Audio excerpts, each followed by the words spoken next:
Yes, Chair. But 719 is what you And earned. yes. But it is not money in the bank. Yes. So the money in the bank is 425 million. So if you compare that with the prior year, how much did you collect prior year on cash? It was 278. Not 264? Oh, okay. That 278 includes public health units. For the medical, for the hospitals is 264 million. So in terms of real growth in cash. Yes. In terms of real growth in cash, your growth in revenue collected was not 479. It was about 160. You are 425. You subtract 264. That should be. Well, that's 160. About 160. Yeah. Okay, so I think that's an important qualification because we were worried at that sudden growth on hospital revenue from 260 to 730. And I think what you have given is correct technically. Yeah. But the problem the governor will have is how to explain why the money is not in the account because of this change of accounting. Now let's go back to cess. Did you report on cash or accrual?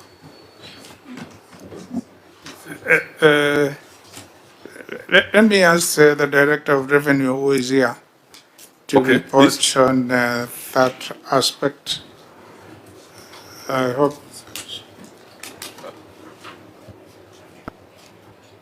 Is it the same gentleman or someone else? She's a lady judge of revenue. Through the chair, it is on cash basis. It's on cash basis. Yeah, what is in the account? Actual collection. Yes. And how much did you collect in cess? 24, 25. Yes. 36 million. Around 36.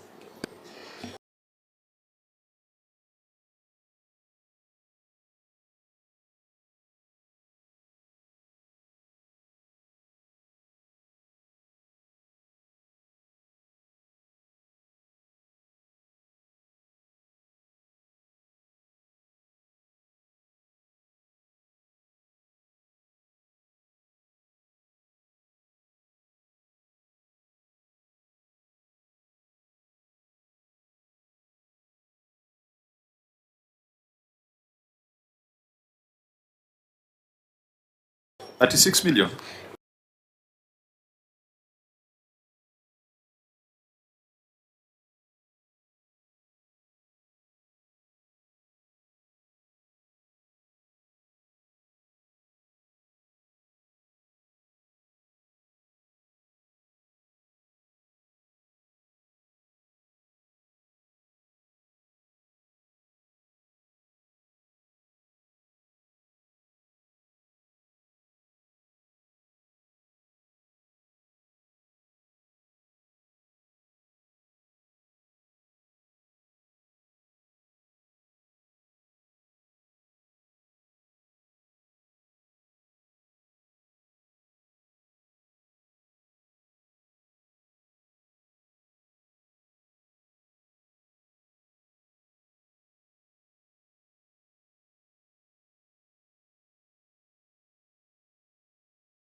the whole truth and nothing but the truth. So help me God.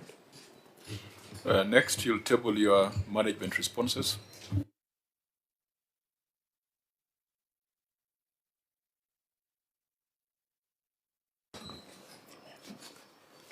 Mr. Chairman, sir, I hereby table the following documents before the committee. 1. Management responses and accompanying annexures on the report of the Auditor General on County Executive for Kitui for the year 2024-2025. 2. Management responses and accompanying annexures on the report of the Auditor General on the receiver of revenue statements for the County Executive of Kitui for the financial year 2024-2025. 3. Management responses and accompanying annexures on the report of the Auditor General on the County Revenue Fund for the County Executive of Kitui for the financial year 2024-2025. Thank you. Auditor General, could you confirm that you have reviewed the documents that have been tabled, they were sent in good time, and you are able to proceed? Thank you, Chair. I confirm that received the responses in time. We verified the responses and we had a meeting with the client and we can proceed. Thank you. Okay. Clerk of the Senate? Chair, I do confirm that we received the responses on time. Fine. So unless there is any preliminary matter, Governor, I noted that the on receiver of revenue is a deputy who introduced themselves. Is a receiver of revenue, the designated receiver of revenue present? Yes, the designated receiver of revenue is the CEO of Finance and is here. Can you confirm? You are the designated. Is here, Mr. Chairman. What's your name again? My name is John Macau. So you are the county receiver of revenue? Yes, Chair. Again, on HR, do you have the HR director? We don't have the HR director, but we have the chair, County Public Service Board, and the secretary, acting secretary. Someone introduced themselves as deputy director. So I'm wondering why deputy director, not the director, HR? And the deputy human resource director is here. What happened to the human resource director? Because this is a regulated profession, just like accountancy, just like law, just like procurement. Why don't we have the substantive director? Because there are HR issues here where we might need to hold someone professionally accountable.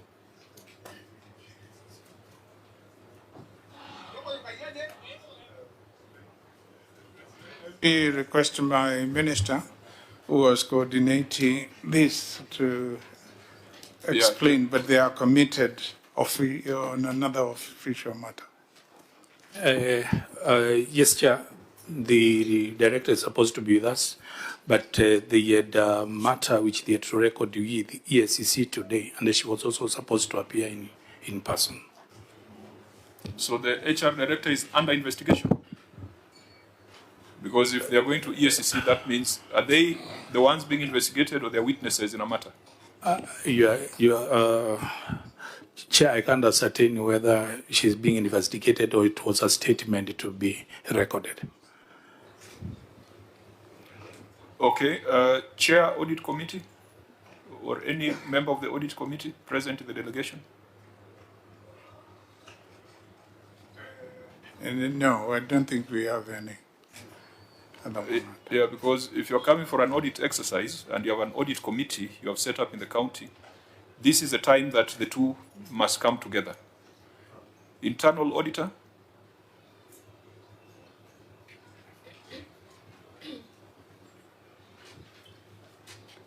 Is your internal auditor here? Honorable Chair, the internal auditor also is not here. The reason is that he had to remain behind to coordinate another matter, which we are appearing here next Tuesday. And in my own wisdom, I thought he's the better placed person to coordinate the PIC responses, which they are supposed to appear to the hub tomorrow, Chair. That is the only reason why the Director, Internal Audit, is not with us today. I think let's make ourselves clear that when you're coming for this particular exercise, you have an audit committee that you have established. You have an audit charter that it has approved. You must be accompanied by the chair or someone from the audit committee. And the audit committee and internal audit work together because the external auditors sometimes rely on the work of internal auditors. And this committee also sometimes wants to draw on the work of internal auditors to get the assurance that controls are effective. I've taken note that the chair of the County Public Service Board is here, which is okay, but the director HR should also be here because they have a professional responsibility. Did I hear County Secretary? County Secretary? No, we don't have county secretary. Why? We would have brought, Mr. Chairman, we brought people as per the issues which were raised by the Auditor General. Governor, there are HR issues here. Who's the head of the County Public Service? Pardon? Who is the head of the County Public Service? Yes, it's the county secretary. Yeah, so wasn't it relevant? No, you have the CEO who is a governor and is here. So you'd be able to... Yes. Okay, fine. Then, if that is the buck case... stops at my door. Then we'll not allow you to refer to your officers, because that's what some governments do. For the officers abroad, I'll refer. For issues where there is no officer, I'll deal with it. Governor, this is an uncontentious issue.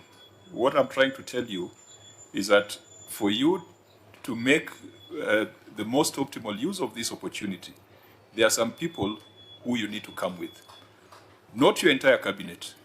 The head of the County Public Service, the head of audit, the internal auditor, the HR director, the county attorney, I've seen the county attorneys here, the receiver of revenue, those at a minimum should appear because the audit issues touch on their respective domains. And head of procurement as well, because procurement is also another regulated profession. So if you want us to write that in our letters, we shall do so. But I would have thought that it's something you would have thought through. So it is not a matter that should ignite debate. I think I'm just making an observation to allow us to go into the substantive issues. Honourable members, is there any other preliminary observation, or we can go straight to the issues before us? Fine. So before we interrogate the report, I want to call upon the chair of the Public Accounts Committee.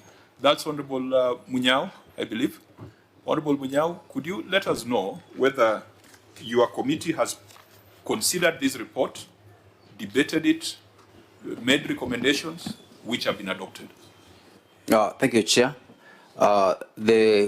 The audit report that we are derogating today, Chair, has not been committed before the Assembly because the time it was to be committed, we were out on the recess. And we are expecting that once we get back to the Assembly next week on 9, the report will be committed, and we have we are prepared. I'll be going out. We'll be calling out the members, the CCM, and the members mentioned to be able to respond to the queries. Okay, I would like to request the Senator, your Senator, Senator Wambua, that you could advise the County Assembly in terms of amendment to their standing orders to do what we did as a Senate, so that when the reports are made available by the Auditor General, they are automatically committed to the relevant committees. Even as we have not had a plenary sitting since we broke for recess in December, but we amended our standing orders to allow this committee to continue doing its work. Senator Wambua? Thank you, Chair. And the chair of the County Assembly Park is actually my MCR. So it's my pleasure to advise him. Through the chair, you realize that things have really changed in terms of processing audit reports. For both the assemblies and parliament. So what we have done as the Senate is that we pushed a motion through the Senate that once the reports are received from the Auditor General, they are assumed to have been committed to the committee. So that we don't have to wait until February 9th when we resume, we start getting the reports and begin working on them.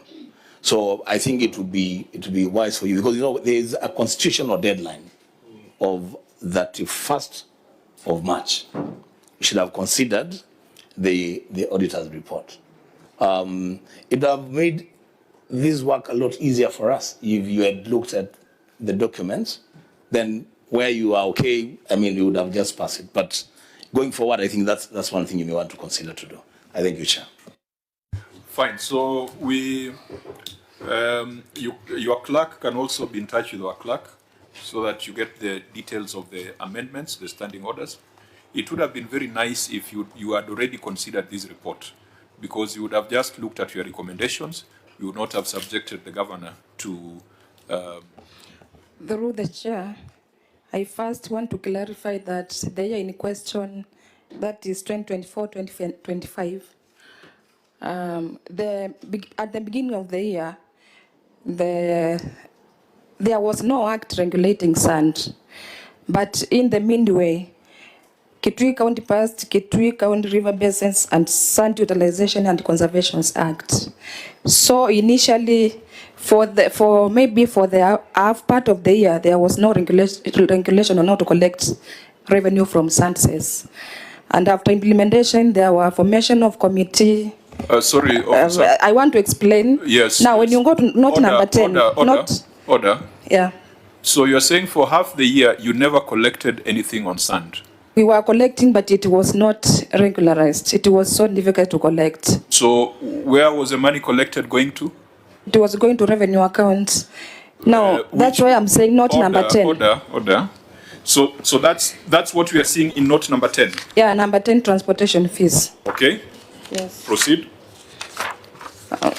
Now, after it was implemented, there was the issue of formation of cooperatives, sand groups.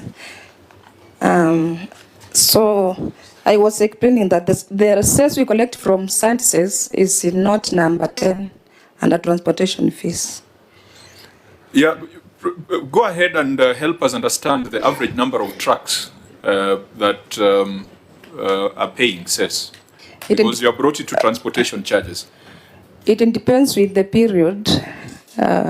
Most of the times it is between maybe 10 to 20. The rate? But I'm not sure. Where is the rate set? Is it in the Finance Act? It is in the Finance Act. So on average, the SACCOs are paying how much per truck? The registration fee is 10,000 per truck, registration fees. For what duration? 1 year. For 1 year? Yes. So they pay, once you are paid the 10,000, there's no other amount of money you pay throughout the year? Yeah, no other amount you pay throughout the year, only says. Only says at the barrier point. Yes, that's a cess we are interested in, because you are describing something different. You are describing transportation charges levied at 10,000 per truck. We are talking about the revenue coming from the sand that has been harvested, a natural resource in Kitui. Registration has not yet started. It's being done this financial year. During the year 24-25, there was no registration going on. They started in this financial year. So what are you telling us? That your financial statements do not fairly represent the state of affairs when it comes to collection of cess? We were collecting cess then. There were no registration because we did not have SACCOs in place. What are you saying? Do we take these numbers as authoritative, or you are putting a disclaimer that there were significant challenges? You have said half the year you are not collecting. You are saying registration is not complete. You are saying it has started this financial year. What is the conclusion as to the numbers that are here? And the conclusion is that now we are collecting revenue from sand because we have the... Not now. The numbers that are here, These are the numbers for 24-25. What is the conclusion on these numbers? About revenue from census, Yes. it is 12 million. So in your assessment, it is a true and fair representation of revenue coming from that stream. Yes.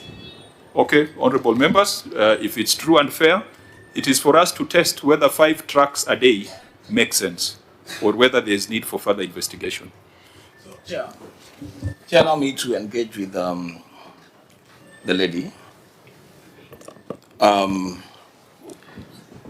So I will go with the numbers that she has given us. So you have told us, madam, that on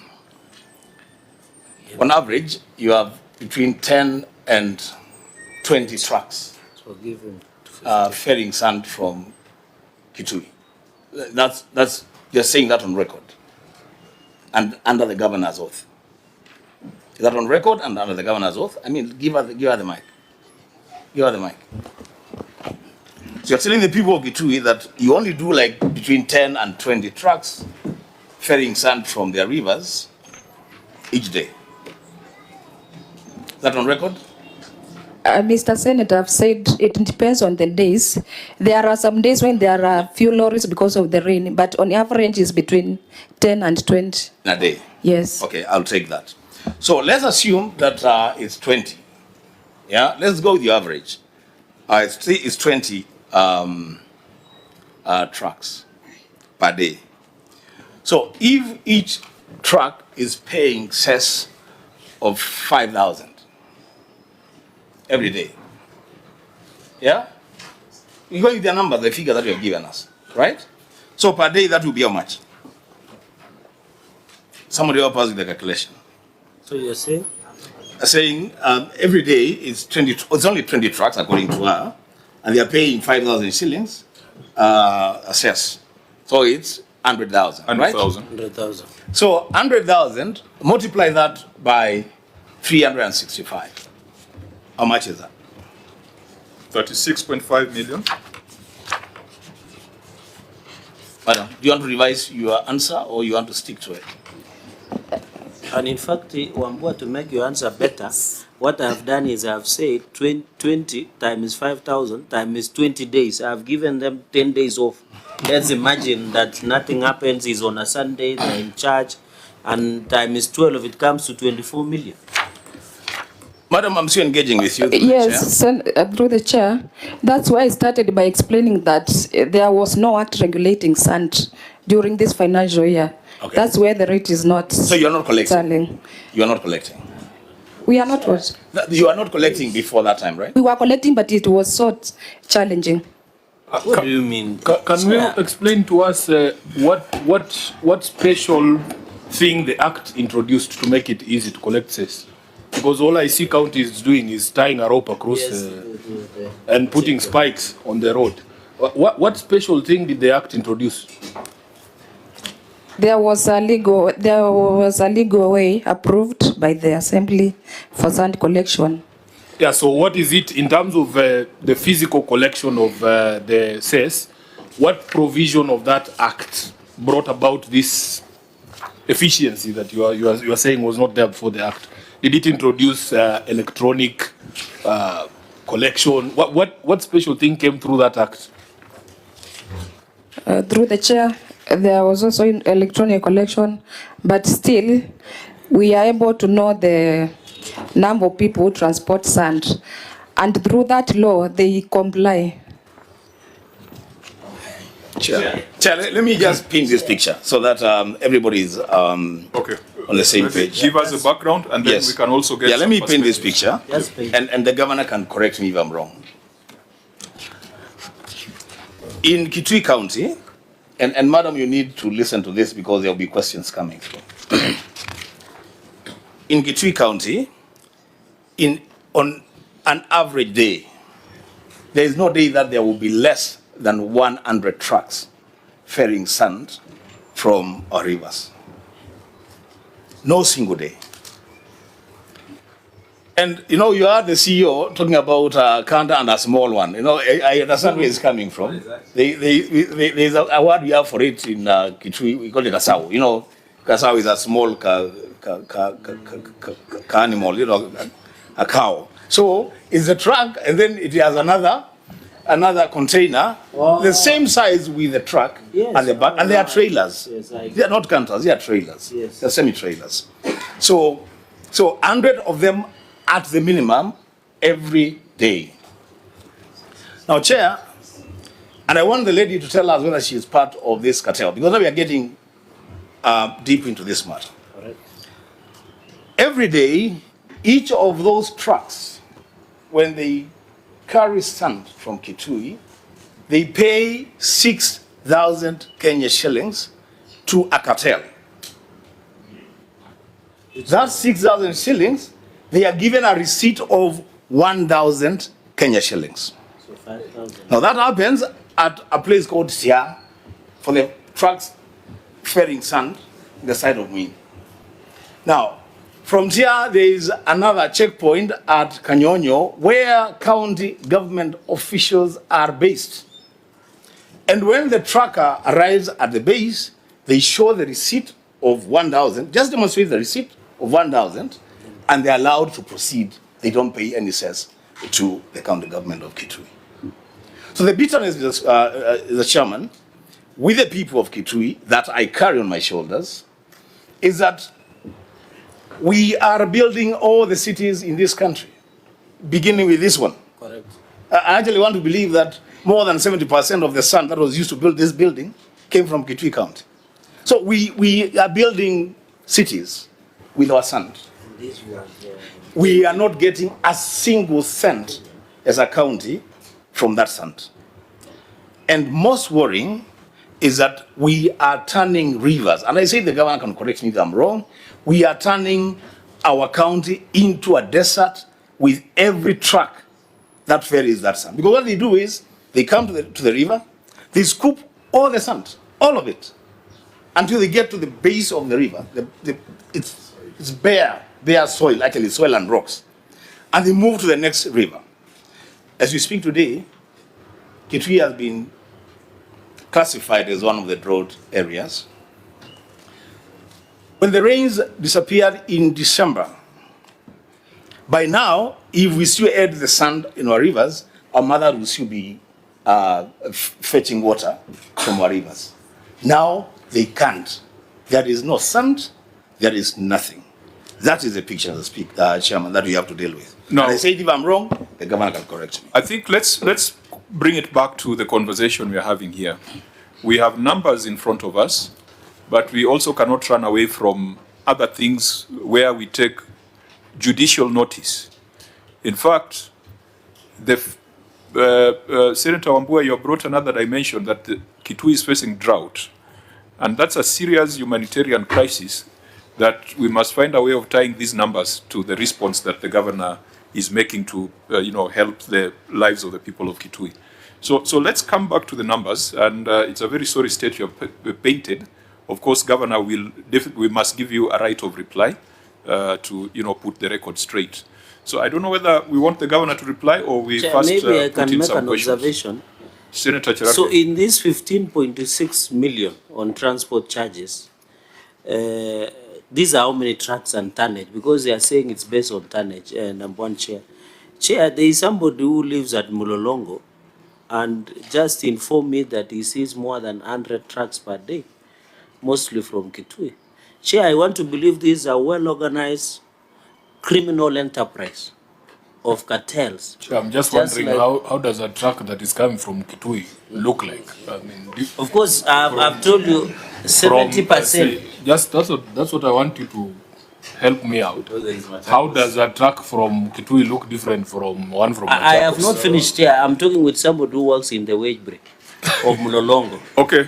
And they can track because they normally tell them. We have agencies that can establish yes, that is the point at Mulolongo. Yeah. He says more than 100 come from Kitui. So, Chair, when you tell me it is only 15.6 million transport charges, it doesn't make sense. So, Chair, I think in all this issue of sand, this is a well-organized criminal enterprise that looks like narcos. Thank you, Chair. Yield back. Senator, because he has mentioned the weighbridge, Chair, I would want to request you to compel, because we have a way bridge. So that is, these are not stories, we have a way bridge at Kanyonyo. And I say it on record, they can challenge me.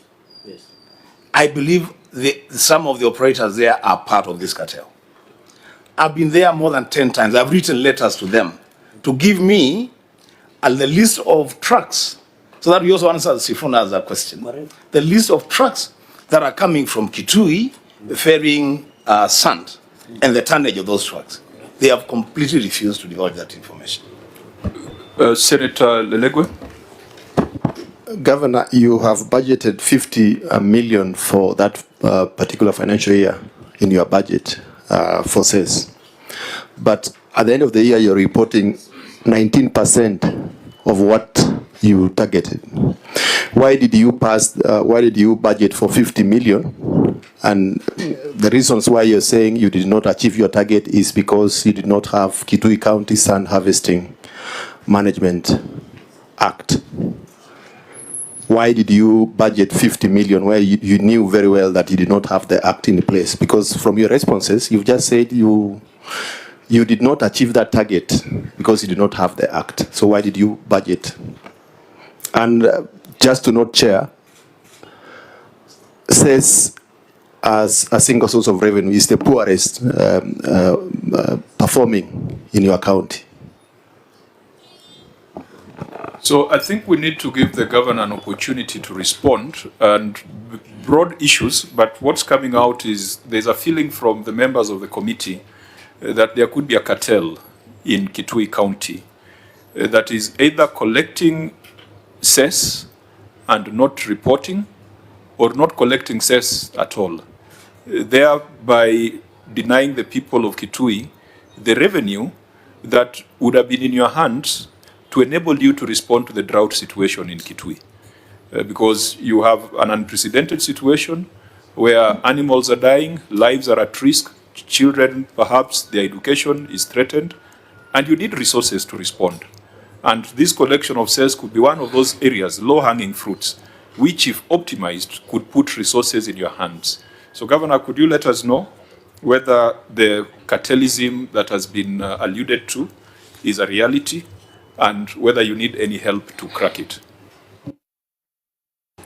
Mr. Chairman, I was elected to office in August 2022. As I was seeking votes from the people of Kitui, one of the things they were telling me to address when they elect me, and they seem to be so sure they will elect me, is the menace of haphazard sand harvesting from the rivers.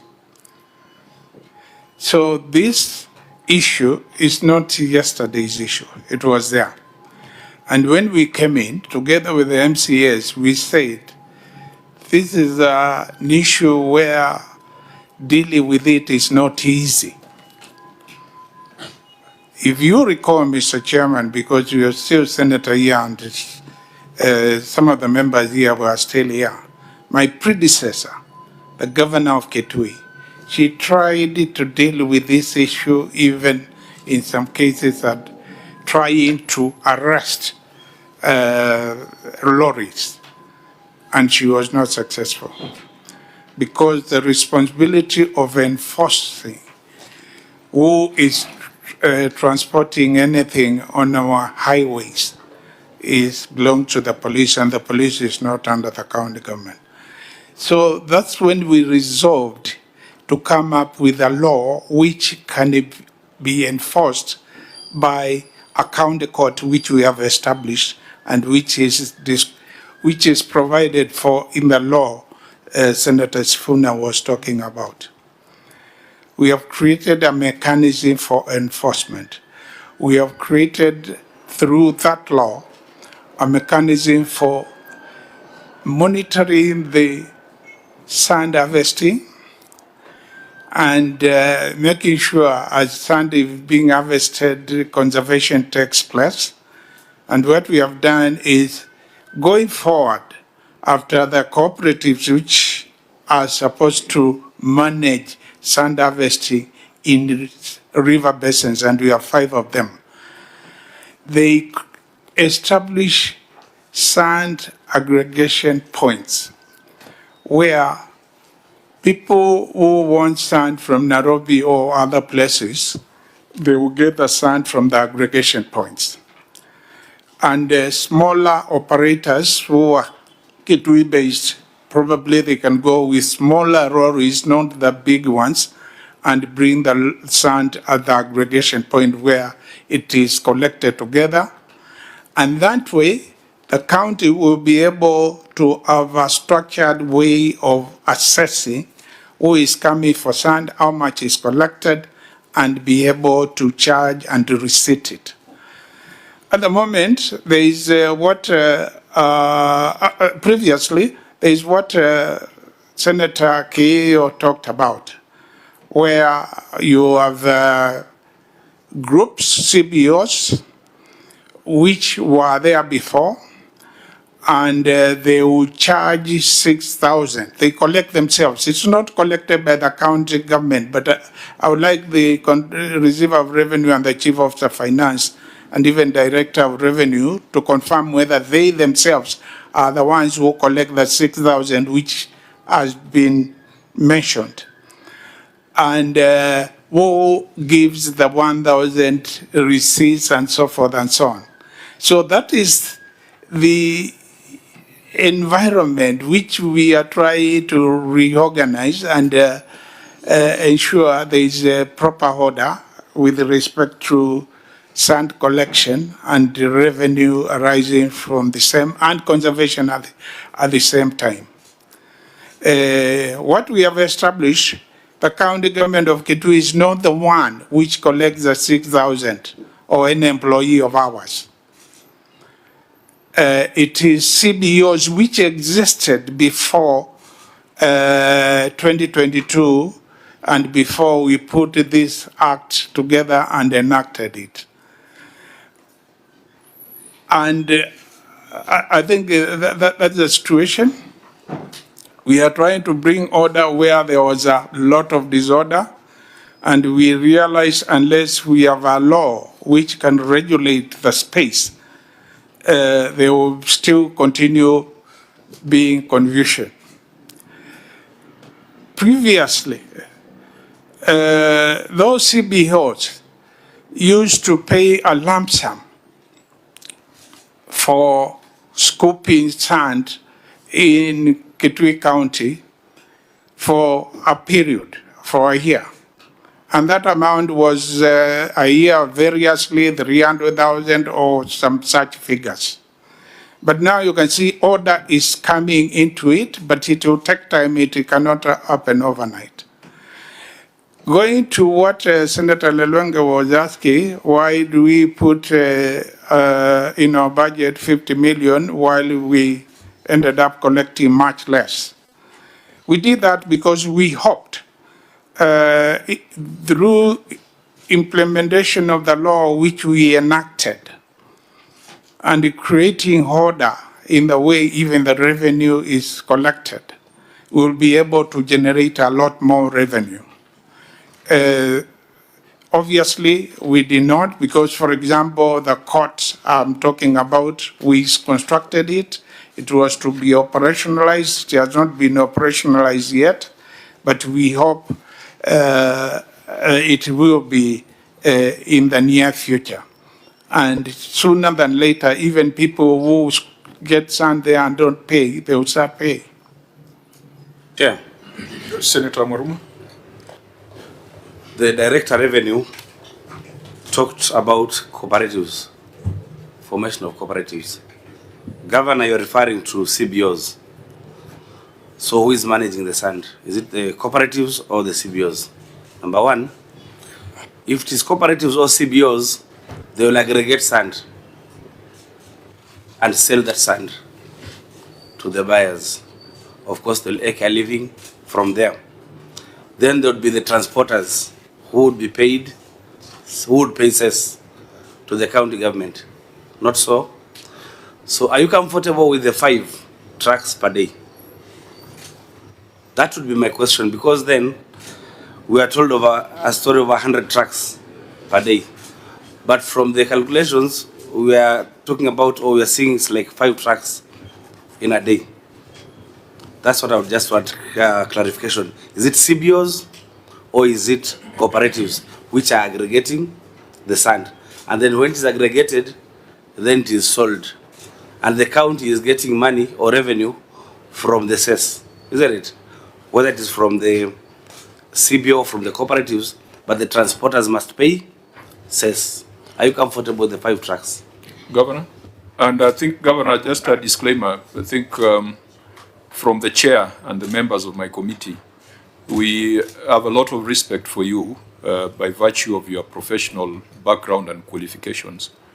Even though in the last few minutes, you have focused on describing the problem rather than the solution. So we hope you'll, as you answer Senator Mwaruma, you'll also focus more on the solution because you described the problem very well. And as he answers, Chair, how is that revenue paid, the cess? Is it automated? So much so that if the trucks are paying between 10,000 and 2,000, depending on the truck, then you can see if it is automated, a statement of that payment, which you can track. Governor? The cess and the charges which are paid to the county are automated. So they are not collected by an individual in cash. But let me go back to what Senator asked about CBO and cooperatives. Previously, it was CBOs. That space was dominated by CBOs made up of people who scoop sand. And there didn't seem to be any order at all. But when we came in and enacted the Kitui County River Basin Sand Utilization and Conservation Act 2024, we came up with cooperatives for each of the 5 river basins. And it is the cooperatives now who will be responsible for really identify points where sand can be scooped. And if sand is scooped to a point where it is affecting the river basin environment, they are the ones who are supposed, working together with our ministry responsible for the environment, to ensure that it's stopped. So that's one thing, because the act itself is not so much about collecting revenue, but it's about conservation. Because as people of Kitui, we don't want really a lot of sand harvesting, because it's going to affect our environment, but we want to conserve. But you can't stop sand harvesting. It has never been stopped by any country in the world. So it is the cooperatives now who are responsible. They are the ones who work with the sand groups of various areas, who designate certain areas within the sand, the river basin, where there will be sand aggregation points. And we will try to minimize or do away with the cooperatives which used to exist before, and where there was no order at all in the way they were doing things. Now, honorable members, we need to find some closure and give recommendations. Senator Wambua? Yes, Chair, thank you. So only 2 things. One, are the CBOs still collecting the money from the trucks, the 6,000? And secondly, whose responsibility will it be to restore the riverbed that have been destroyed by the sand harvesting? And lastly, this is a comment, because I've heard the governor say we cannot stop sand harvesting. Actually, that could be true.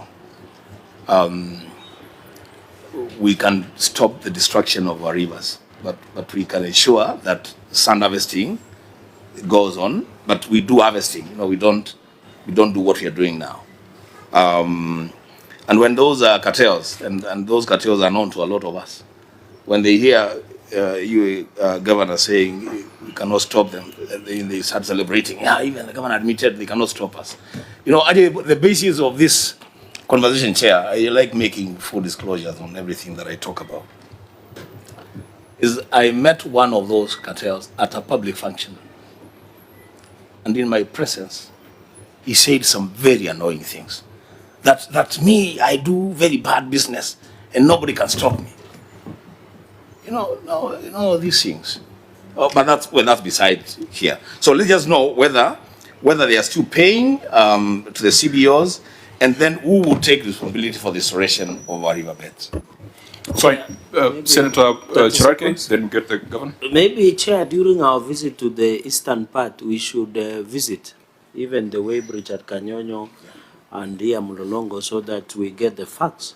Because I can tell you, Chair, even in this traffic, you can spot 2-3 rollies with sand because brick and mortar. Governor, the Chair asked you about cartelism. Are you aware of cartels? Are you part of it? Do you know them? Can you point us where they are? I have not heard you deny. These sand cartels looks to be very powerful in Kitui. Are you part of them? Thank you, Chair. Yield back. Governor, maybe you can make your response brief. Very quickly, first, the CBOs have not been phased out completely because the cooperatives which came with the law, and the law was enacted we enacted last year, it will take time before it kicks on fully. So they are still, particularly in some places, particularly in those Mwingi areas you talked about, Kiromboko area, and we hear they are there. Talking about who restores the river basins, it's now the responsibility of the cooperatives. Because as I said, this law, which we are referring to as Kitui County River Basins Sand Utilization and Conservation Act, is supposed to ensure conservation, and the responsibility for overseeing how the sand is harvested within a river basin is granted by the law to the cooperatives, and therefore they are the ones who will monitor the places where the sand is being harvested from. If it reaches a certain level, they close the place and they ensure restoration, including planting trees and including stopping people from collecting sand from there. The issue about cartels, do cartels exist? I won't deny that there are cartels. First of all, depending how we define a cartel in this particular instance. But if cartel means people who are doing business which is not regulated and who make sure there is no law and order, previously, yes, they are cartels, but I can tell you they are on the run. Those who used to do business in Kitui, because of the new law, and slowly and surely even enforcement and mechanisms you are putting in place. As I said, we have an enforcement unit which will be working in that space, and officers. We've posted some, but we will increase the number. And we have a court, a county court, which we have already constructed after discussing the same with the judiciary. And we hope it will be operationalized and the judiciary officers posted there. And if it's a lorry which is not properly licensed or is carrying sand from a river basin, then it can be arrested by the enforcement officers together with the national police and then charged in that particular court. And we think in the near term, I will not say short term, and I don't want to say long term. In the near term, we want to bring order in that space. Okay, finally, Vice Chair. I know the cartels would be there. Normally they are there, but they work at night. And these things are known, only that people don't want to nab them. But they work at night, they carry their sand at night, and they don't pay. It's there everywhere, even in Tetavet, it happens. Why? Because the people who are supposed to collect cess and the enforcement people just go home and leave this people to work. A point of information to Senator Maroma. The ones in Kitui are very bold. They do it day and night. Day and night. They do it day and night. And so, Chair, because I have the mic, let me just say this in conclusion. And Governor, I hear what you've said about the restoration of the riverbeds by the cooperatives. I have a suggestion as a resident of Kitui and a person that has suffered this. Why not think about, because now you are rolling out a new law, why not think about every truck that will be registered to do sand business in Kitui, you attach a fee to the registration for the restoration of the already destroyed riverbeds, because if you have then cooperatives in places like Romboko, Enzio, Moania, Tiva, Evekeve, and maybe Kevo, those beds are already destroyed. So the cooperatives are coming to operate on a riverbed that's already destroyed. So expecting them to raise funds from wherever to restore the riverbeds will be expecting too much from the cooperatives. Why not use the law that exists now to make sure that every truck that is registered, there is a fee for restoration of riverbeds? I think. Chair, 30 seconds. Please, 30 seconds. Chair, on these sand cartels, I was expecting the governor to deny, but it looks like sand cartels in Kitui are part of that DNA of that region. But my only concern is, Governor, you have not shown in a way that you are partnered with the maybe national government through the county security team to assist you in surveillance and also county enforcement officers to ensure these lorries that they call so cartels that transport sand, which is worth millions and billions of shillings that should have gone to development in Kitui. Is there a way you are partnering with the county security team to ensure that these people are arrested? The Chair, the reason I'm passionate with Kitui is I'm in law in Kitui. And I don't want my nephews and uncles to suffer in Kitui because of poor development. So can he give us a global on how to address this problem once and for all? Now, I think what we need to, and very good points and suggestions coming from senators, but we differentiate between issues of law and order, issues of policy, and issues of financial accountability. We are here primarily on issues of financial accountability. And the reason why we have had this conversation for the last 1 hour is that the revenues reported as cess by Kitui County government, they appear understated. 2 years ago, Kitui only reported 9.066 million as cess. 1 year ago, it grew to 15.5 million. And then last year, it dropped to 11.8 million. We have given you an opportunity to try to explain why that seesaw movement, but you have given us all the excuses in the world. It's very difficult to pin down the real cause of that oscillation on cess. It is the view and the position of this committee that revenues on cess needs thorough investigation, thorough inquiry, because even if you are to take what you have reported as proceeds from quarrying, 4.1 million, and add it to transport charges, 15.6 million, that is 19.7 million in a year, an average of 54,000 per day.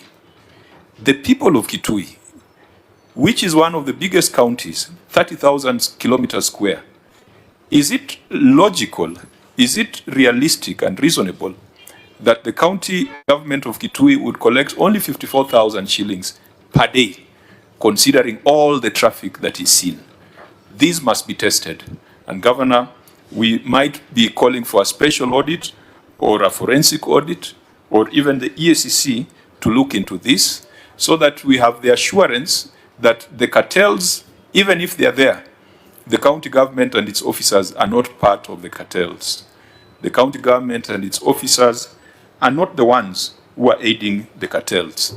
We say this with a lot of pain, because your people are suffering drought.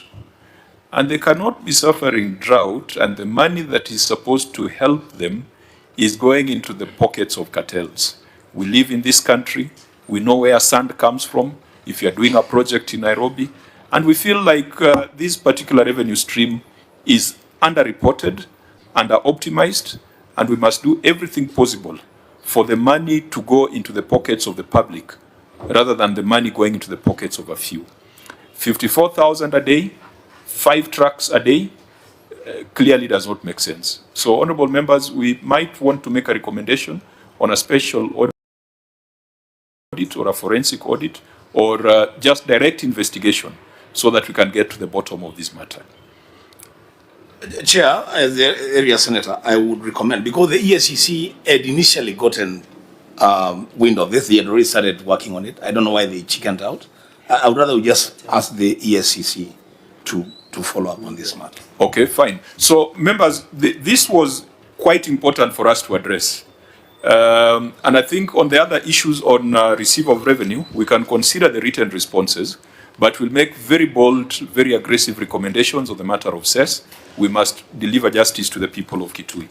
With that, we can go back to the report on the county executive and deal with a few issues that are in there. Auditor General, on the executive statement. Maybe, sorry for just a small matter. You didn't allow this waiver. It's a lot. It's almost 87.1 million. Maybe Governor can make a comment on it. And I've seen the financial statement. Sorry for taking the committee back. I have seen he has tried to give Appendix 4, a report of waivers and variation, but there is no totality of this. So why this 87.1 million on waivers and especially on penalties? This is too huge. Maybe you can make a comment on that. Okay, and maybe Governor, from again from your technicians, the revenue reported under annual business permit fees, is it cash or accrued? Because it's 90 million, it's quite huge. Well, what was the technical basis? There's the gentleman who had made that clarity, so that we're clear in our minds. You reported 90 million as annual business permit fees. Just clarify whether that was a cash or an accrued revenue. Chair, it's cash. It's cash. Yes. So it's actual money in the pocket. Yes, yes. Fine. Just address the question on waivers very quickly, as asked by Senator Cherarke. Yes, last year, Chair, the county announced that they can give a waiver, particularly to landowners, property owners, who are very much behind with the payment of interest relating to the rates of their properties. And I will ask the Minister for Finance maybe to talk to that, Minister. Please be very, very precise.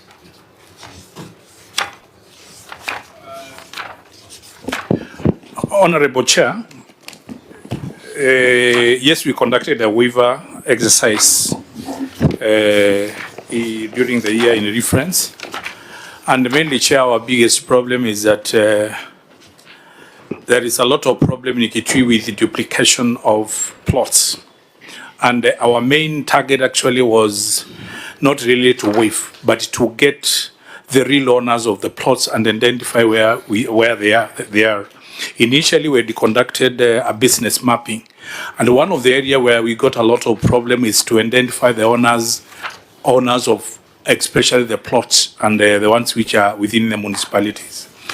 But I want to really tell this committee that even having waived this amount, although we got very important data for use, which we're using right now and in future, we also, Honorable Chair, increased the collection of rates by 100%, because initially we were collecting around 11 million, and we were able to collect in tune of 23 million. Thank you, Your Honorable members, I didn't want us to generate further debate on ROR. As your indulgence, Okay. he's saying they collected 23 million and waived 87 million. Senior Counsel Okongo, Morgan? That's interesting. Yeah, Chair, I'm sorry, but I'm just wondering, Governor, I've looked at the advert you placed in the newspaper for waiver. Why was it necessary for you to put your photo there that you are giving waiver? I thought this was the county government of Kitui. I've looked at the advert. You see, your picture is there, and it's saying that the county government of Kitui. But the picture there is yourself. You know, did this increase the money you pay to the newspaper to give waiver? Yes. Why can't you just put an advert and tell people you are waiving? Why must you advertise yourself in this waiver? What was the date? What was the date of that notice, Senator? The notice is there, but what is so prominent is the picture of the governor. Does it have a date? Maybe it was Father Christmas. Chair, I personally... And it seems you are still manual. You are telling people that for you to get waiver, come all the way to our offices. Yeah. Who did this? Who did I think that was done by finance. Who is that? Personally, I don't like putting my pictures on anything. I'm surprised. Even where we have projects, I don't put my pictures. But I think they were trying to copy what has been happening in virtually all county governments of Kenya. You can't benchmark with bad habits. No, I'm saying they, not me. Because as I said, as a person, I don't like advertising myself You know, the newspapers will charge you for this. The people of Kitui, the money we gave you was costed here. This space was charged by the newspaper. But I saw the advert, and I think you are correct. Did you reprimand? He's talking about the county government of Kitui announcing that waiver, not the governor. Yeah, but the photo Yeah, is... but maybe...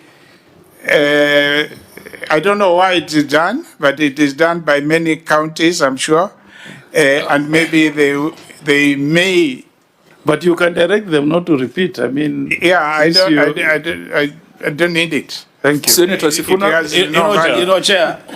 Chair started by saying to you, Governor, that a lot of people in this room and me outside this room respect you. So they don't expect to see things like this. So if it was my friend, the CEC for finance who did this, you need to reprimand him. That next time, you don't want to see your photos everywhere. I know where that tradition is coming from. We used to have a governor in Kitui whose name I'll not divulge, where everything they did, even toilets, their names are all over and their photos. It doesn't help anyone. Chair, Senator Sifuna. Chair, we will wait until Wambua is governor of Kitui. We see what he will do. But in defense of the governor of Kitui, in your defense, if you look at the prominence of the photo here, it's not anywhere near what we have seen other county governors doing. Yes. I am telling you, we see billboards here in Nairobi, and you can see the face of the governor 100 kilometers away. And then when you reach there, you're wondering what is going on. Has he died or something? Then you see there. At the bottom is where you see that there is a waiver of land rates. I will not mention names, but we have seen things here. And we have, as a Senate, I remember we actually had a debate on this matter. I think there was a bill. No, there was a motion. I think there was a motion that was brought to the House. Yeah. Because every single thing, if you drive around Nairobi, you will see a road project, the MCA, the Member of Parliament for the National Assembly. This conversation needs to get to all Kenyans, that all these resources are public money. It is not your money. So when I see people putting their faces, including live coverage of Nyota projects, and the others claiming that this is the president giving the young people money, that money is our money. he should remove his face from there. On a point of order, that one should be expunged from the record. Should it be expunged? What's good for the goose is good for the gander. Chair, if you want to discuss order members. But again, you are clapping when the Senate was talking about governors. No. Clap harder when you talk about Nyota. Chair, to be fair, I think the billboards Can I finish my... You should invite PS Mangeni here and ask can I the finish questions my today. We are doing point? Kitui. Can I finish Chair, my it's point? good to be fair. Okay, let's allow Senator Sifuna to finish. There is a larger conversation about public resources and personification of projects and all these things.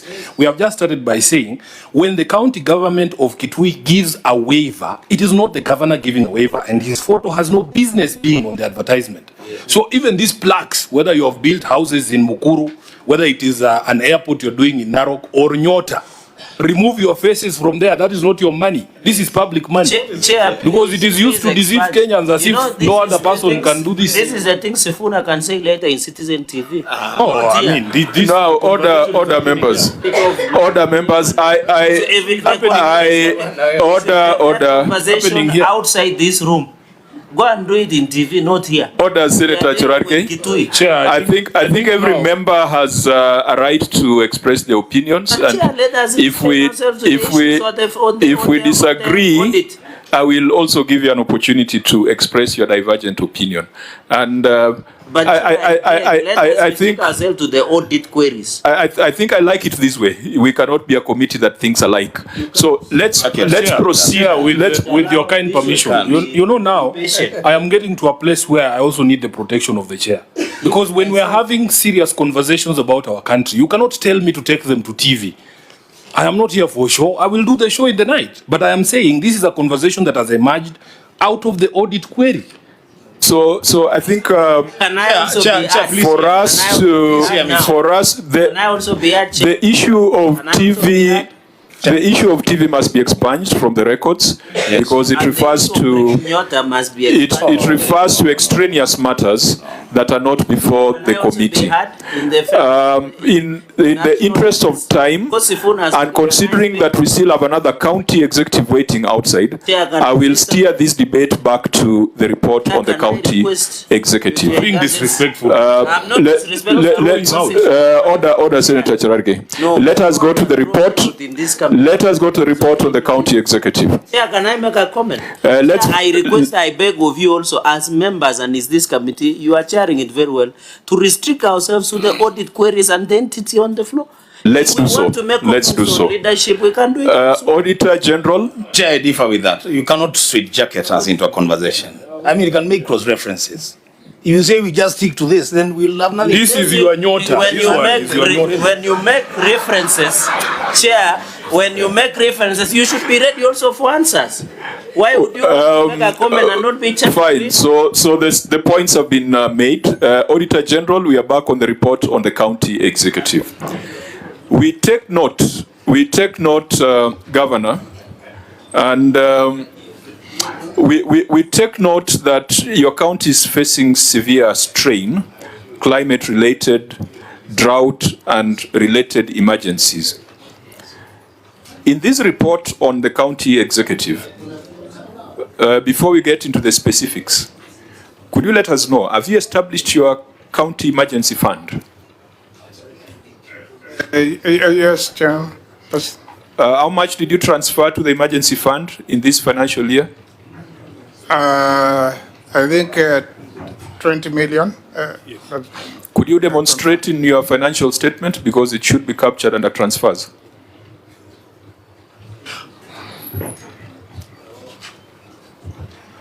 Because you see, it's one thing talking about procurement issues, but if you are leading people who are hungry, they would like to find out what the Senate said about their plight.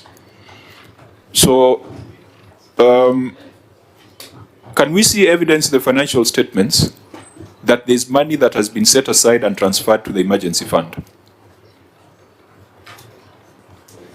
I think if we look at the budget, because I can see my team is fidgety.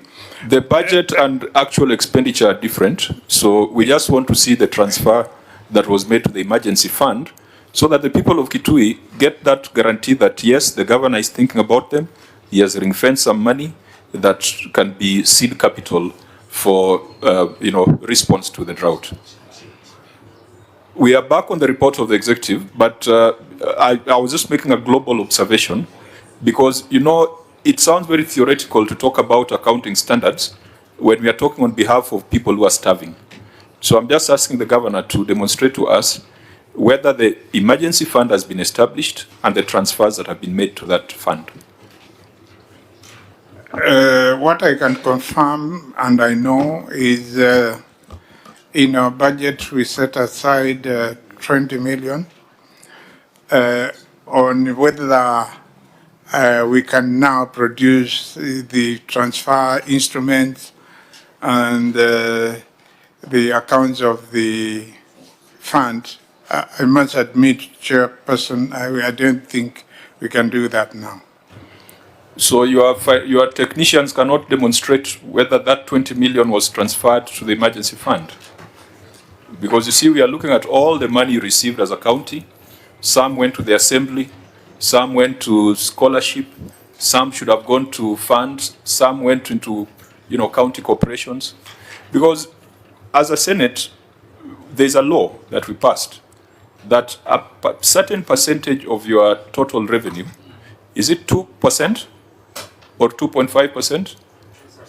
2% should be ring-fenced in an emergency fund. You have a situation in your county, unless the newspapers are misreporting the drought situation in Kitui. But I read about it even this morning in the Standard. It talks about the drought situation in Kitui.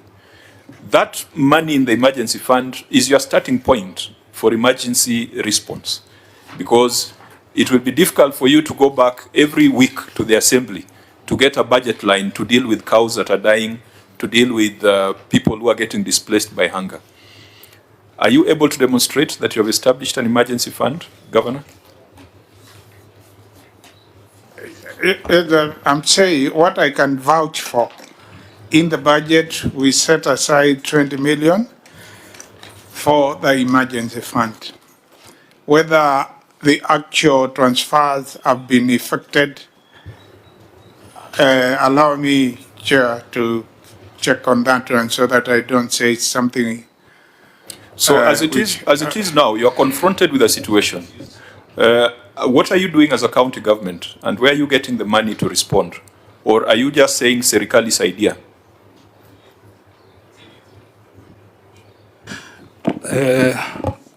Honorable Chair, we can ensure that we have established the fund because the account is there. But as you know, we receive these allocations, and when we receive the allocation, depending on the matters which are on the critical path. For example, now you have mentioned this one. We have now to put money into that account as the allocation continue coming. So we don't have a situation whereby the entire 20 million is taken at once and it's put in that account. See, you are familiar with these financial statements? Yeah. Go to note 13 on other grants and subsidies. Because the governor says you have an emergency fund. And for you to have an emergency fund, it needs to be funded. For it to be a fund, it needs to be funded, isn't it? Now you have a situation that requires response from an emergency fund. Are we going to watch the citizens of Kitui die because you have decided to do other things and not respond to emergency? There is a line there on emergency relief and refugee assistance. Ideally, that's a line where you demonstrate how much you have put aside to deal with emergencies. And it is blank, it is zero. Note number 13, other grants and subsidies. Yeah. So there is zero on emergency relief and refugee assistance. What are we telling the people of Kitui who are facing drought? Are they on their own? 26. Because you see, it's when you come here, we just should not talk about the theory and the accounting standards, but put into context what the citizens are facing. Yes, Governor? Mr. Chair, as I said, I can't at this point in time produce any documentation to show the money is in the fund. But what I can vouch for, because I'm the chair of the County Executive Committee, where the budget passes before it goes to the County Assembly, and who signs the appropriation bill, the money, 20 million, is there, and it can be used to address any emergencies and to deal with relief issues, even as it is, because it has been appropriated as such by the County Assembly. Chair. Senator Mbua, then Senator Cherargei. So then, Chair, I would then request the Governor to confirm that even in the situation that we find ourselves in, then that money, that fund has not been utilized to respond to any emergency. Has it been utilized? Yeah, it has. You know, emergencies is not just lack of food. We have emergencies where people have accidents. We have emergencies where people are attacked by people from across the border, and we have responded to those emergencies. We have emergencies when there was a lot of rain where people were affected. We do respond. Then in that case, Chair, there should be no difficulty then in responding to your question. It means it seems that the fund is up and running. Then there is money in the fund. You are already responding to emergencies. You see, Senator Mbua, if the law requires 2% of total revenues to be set aside, 2% of 11 billion would be 220 million. And what they've set aside is 20 million. So I think I wanted us also to have that background. Chair, maybe in line with that, apart, the law demands that 2% should go to emergency. Is there a legal framework on the emergency preparedness in Kitui? Number two, I have seen you have given subsidies to public entities of 49,361,584, yet you have allocated zero to emergency relief and refuge attendance.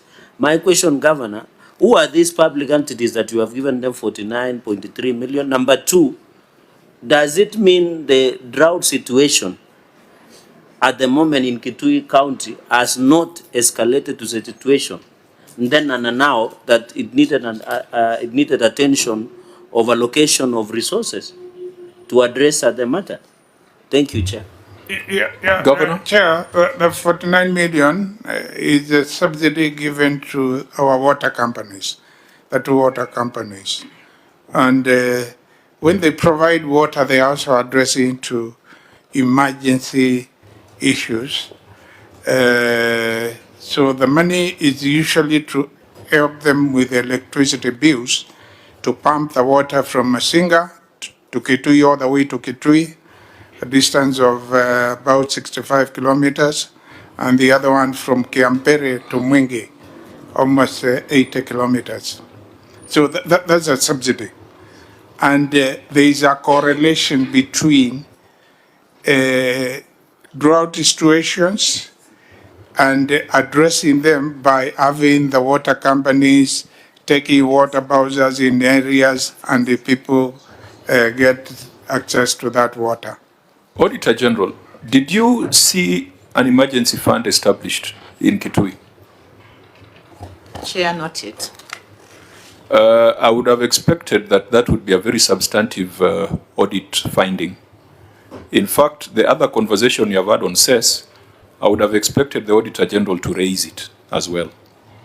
But on this particular one, this ought to have, because it sticks out.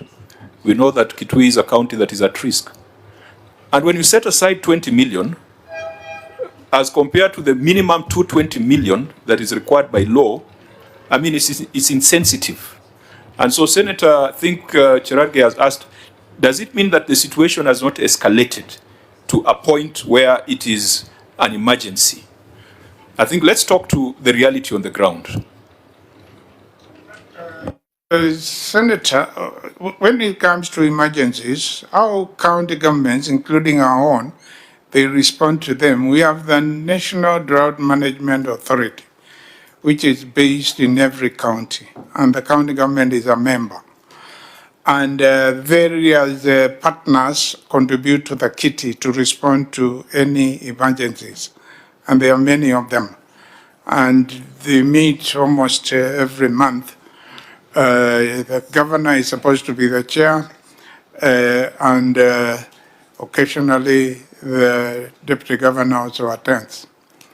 So we have a framework which works, which deals with emergencies, and it has worked in the past, and it can also work now.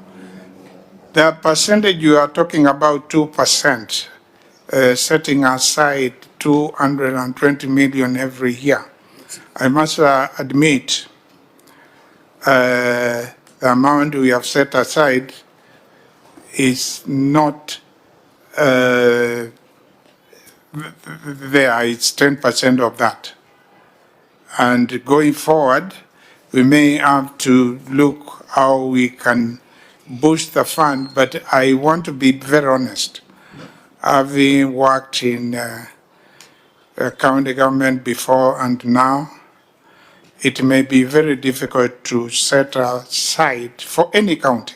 But since you've been here, maybe you can indicate to us which counties have done that, we can learn from them. To set, for any county to set aside such a colossal amount of money and put it in that particular fund, waiting for... Governor, you see the advantage that you've been in public service for a while, and you know where the law says shall, it is not a suggestion. It is not something subject to negotiation. It is mandatory. It is couched in mandatory terms. And I want to encourage the members of the county assembly present, because these budgets, they go through you, that you must also insist that budgets are balanced in the manner required by law. Because there is no way you would then pass a budget without the 2% allocation to the emergency fund. And the good thing about the emergency fund is that it will have a fund administrator, it will have its own financial statements, it will give you the flexibility to make a donation or a contribution to the committee that you are referring to, the County Disaster Committee.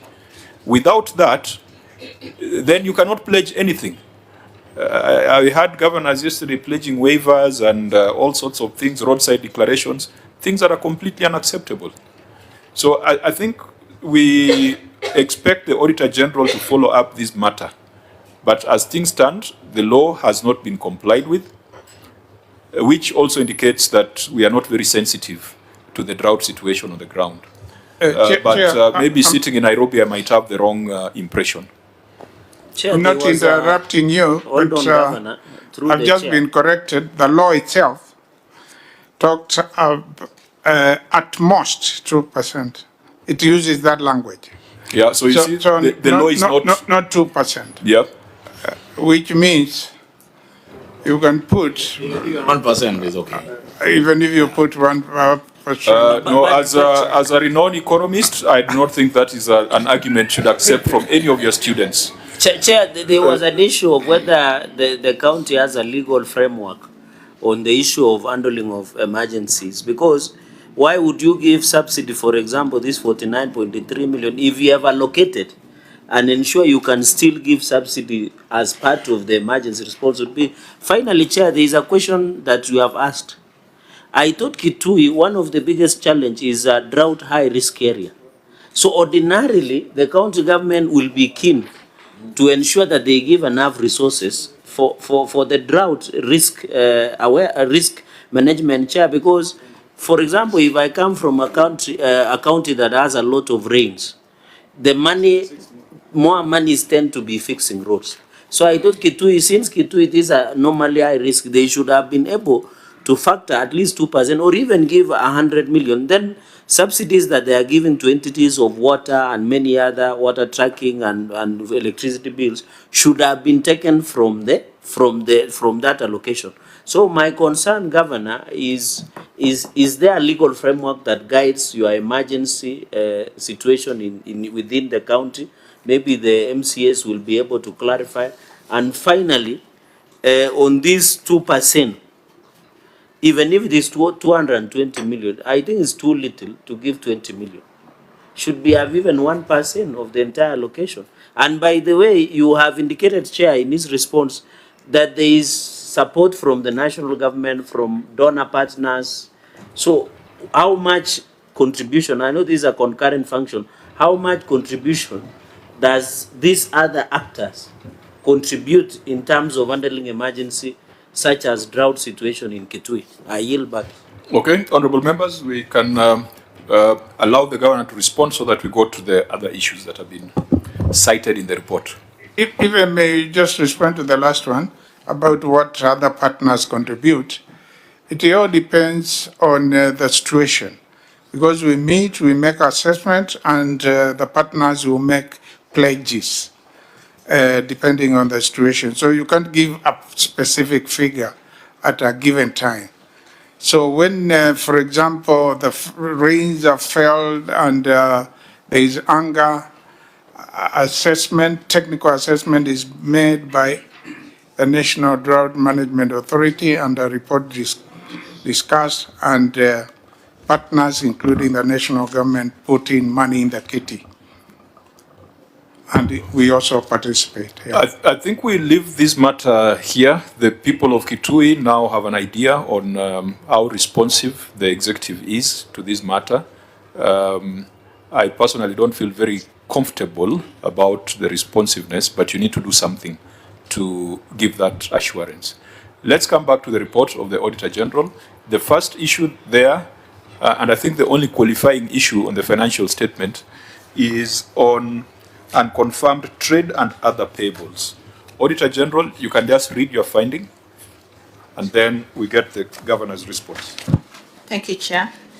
This is the report of the Auditor General for the year ended 30 June 2025. Unconfirmed trade and other payables.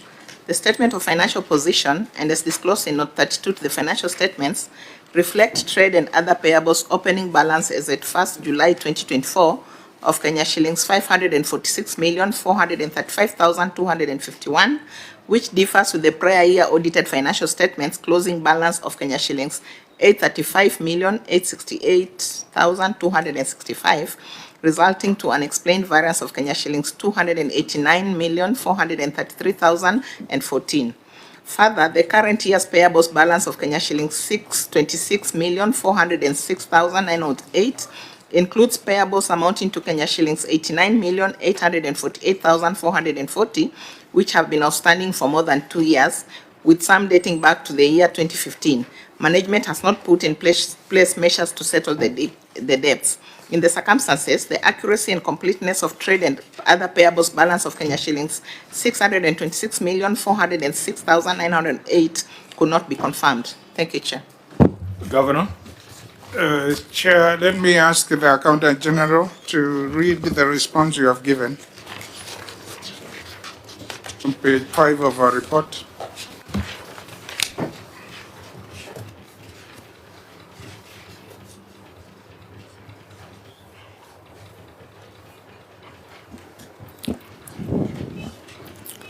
In response, Mr. Chair, we have said that the variance between the opening balance and the closing balance was as a result of review that we did on the opening balances of the pending bills, and some of them were not. Is it possible to read verbatim first? Maybe? Yeah, just read verbatim. Yeah, just read the response on page 5. Okay. The current opening balance of 546,435,251 was arrived at after review of the closing balance of June 2024 of Kenya shillings 835,868,265 265, which included bills cleared by the Pending Bills Review Committee of 2022 and the Pending Bills Review and Advisory Team, but lacked some critical documentation necessary for payment. All which included amount of full LPO, while part of the contract had been settled before the June 2022. Other bills were incurred by the level 4 hospitals, but were reported to the Pending Bills Review Committee and included together with the bills payable by the county executive. Level 4 hospitals are reporting entities, and therefore their pending bills will be paid and reported by each hospital. Part 2, long outstanding payables of Kenya shillings 89 million. The amount of Kenya shillings 89,848,440 comprise of projects contracted between January 2024 and December amounting 40 million, and the remaining amount of Kenya shillings 49 million for contracts entered into before August 2016 and December 2023. These are mainly pending bills cleared by the Pending Bill Review and Advisory Team. The bills will be prioritized for payment in the current financial year 2025-2026 and will be cleared on the basis of first in, first out. During the year under review, the county executive totaled bills valued at Kenya shillings 546,435,251, comprising of 90 million recurrent and Kenya shillings 456 million development. We have attached the bills of the list of the bills that we are paid. Auditor General. Thank you, Chair. Management has put an analysis of the 289 million, and then they've also broken down what has been paid and what has not been paid. So that is still work in progress. Auditor, from an elementary perspective, the closing balance and opening balance, why should they be different for the same entity? Chair, they were moving from cash basis to accrual basis. So they were looking at what they could support, and that is what they reflected in the financial statements. So that explanation was not offered during the time of audit? No. National Treasury? Chair, an opening balance must be there because they are the balances that were carried from the previous year. And it will form part of the closing balance at the closure of the year because still it has not been paid. So I am wondering, how will the county put that balance that they have said they've not yet analyzed? The circular from Treasury was saying that those pending bills, the payables, that we are calling them payables in the accrual basis, they should analyze, and those which they are sure of, they put them as opening balances. That is what the circular was saying.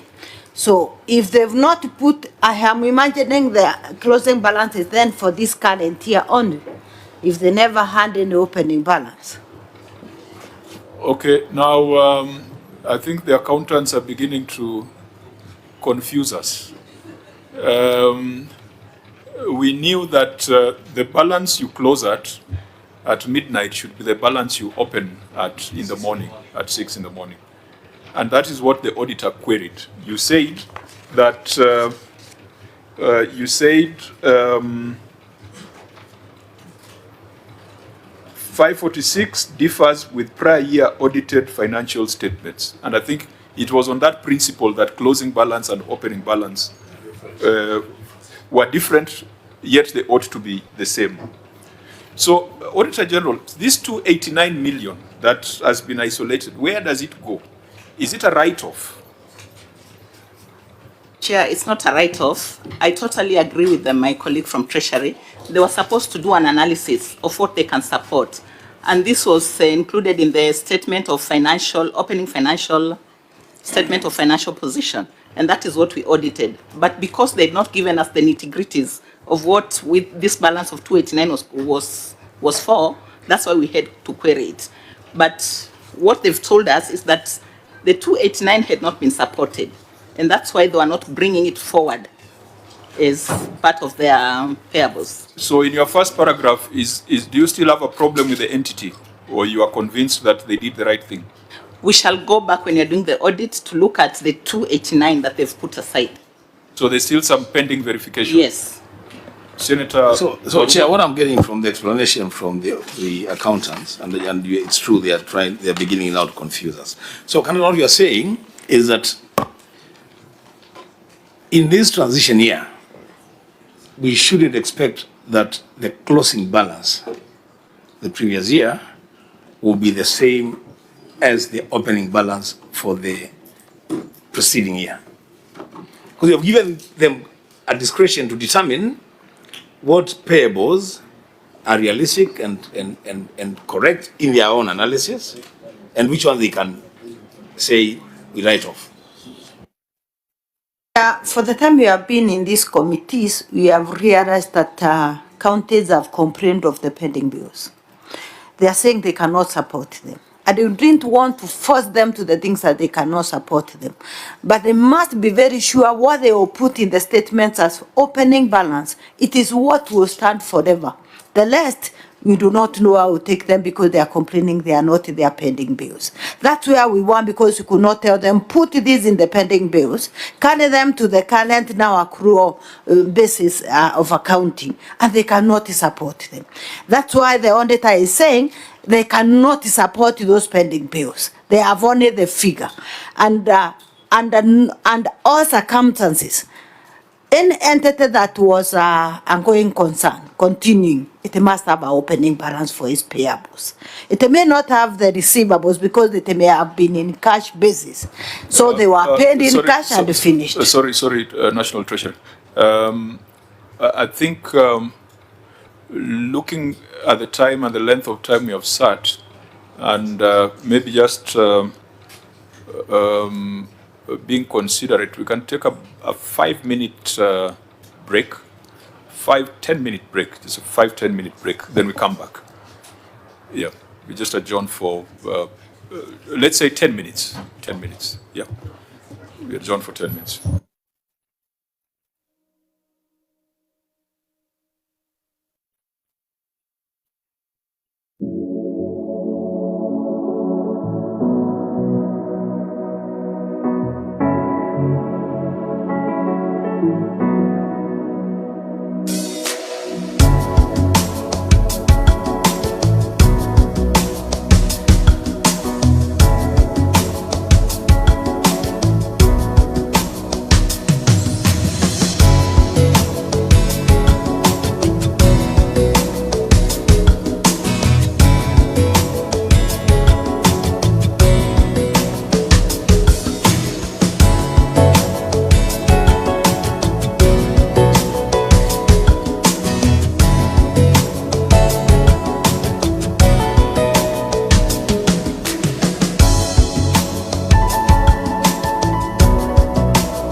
benchmark with bad habits. No, I'm saying they, not me, because as I said, as a person, I don't like advertising myself You know, the this way. newspapers will charge you for this. The people of Kitui, the money we gave you was costed here. This space was charged by the newspaper. But I saw the advert, and I think you are correct. Did you reprimand He's talking about the county government of Kitui announcing that waiver, not the governor. Yeah, but the photo Yeah, is... but maybe, I don't know why it is done, but it is done by many counties, I'm sure. And maybe they may... But you can direct them not to repeat. I mean... Yeah, I don't need it. Thank you. Senator Sifuna, Chair started by saying to you, Governor, that a lot of people in this room and me outside this room respect you. So they don't expect to see things like this. So if it was my friend, the CEC for Finance who did this, you need to reprimand him. That next time, you don't want to see your photos everywhere. I know where that tradition is coming from. We used to have a governor in Kitui whose name I'll not divulge. Where everything they did, even toilets, you know, their names are all over and their photos. You know, it doesn't help anyone. Chair, Senator Sifuna. Chair, we will wait until Wambua is governor of Kitui. We see what he will do. But in defense of the governor of Kitui, in your defense, you know, if you look at the prominence of the photo here, it's not anywhere near what we have seen other county governors doing. Yes. I am telling you, we see billboards here in Nairobi, and you can see the face of the governor 100 kilometers away. And then when you reach there, you're wondering what is going on. Has he died or something? Then you see there. At the bottom is where you see that there is a waiver of land rates. I will not mention names, but we have seen things here. And we have... As a Senate, I remember we actually had a debate on this matter. I think there was a bill. Yeah, there's a No, there was a motion. I think there was a motion that was brought to the House. Yeah. Because every single thing, if you drive around Nairobi, you will see a road project, the MCA, the member of parliament for the National Assembly. This conversation needs to get to all Kenyans, that all these resources are public money. It is not your money. So when I see people putting their faces, including live coverage of Nyota projects, and the others claiming that this is the president giving the young people money, that money is our money. He should remove his face from there. On a point of order, that one should be expunged from the record. Should it be expunged? What's good for the goose is good for the gander. Chair, if we want to discuss order members. But again, you are clapping when the Senate was talking about governors. No. Clap harder when you talk about Nyota. Chair, to be fair, I think the billboards. You should invite PS Mangeni here Chair, and ask can I the finish questions my today. We are doing point? Kitui. Can I finish Chair, my it's good point? to be fair. Okay, let's allow Senator Sifuna to finish. There is a larger conversation about public resources and personification of projects and all these things. We have just started by saying when the county government of Kitui gives a waiver, it is not the governor giving a waiver, and his photo has no business being on the advertisement. So even these plaques, whether you have built houses in Mukuru, whether it is an airport you're doing in Narok or Nyota, remove your faces from there. That is not your money. This is public money. Chair, because it is used to deceive Kenyans as if no other person can do this. This is the thing Sifuna can say later in Citizen TV. This now, order members. Order members. Order.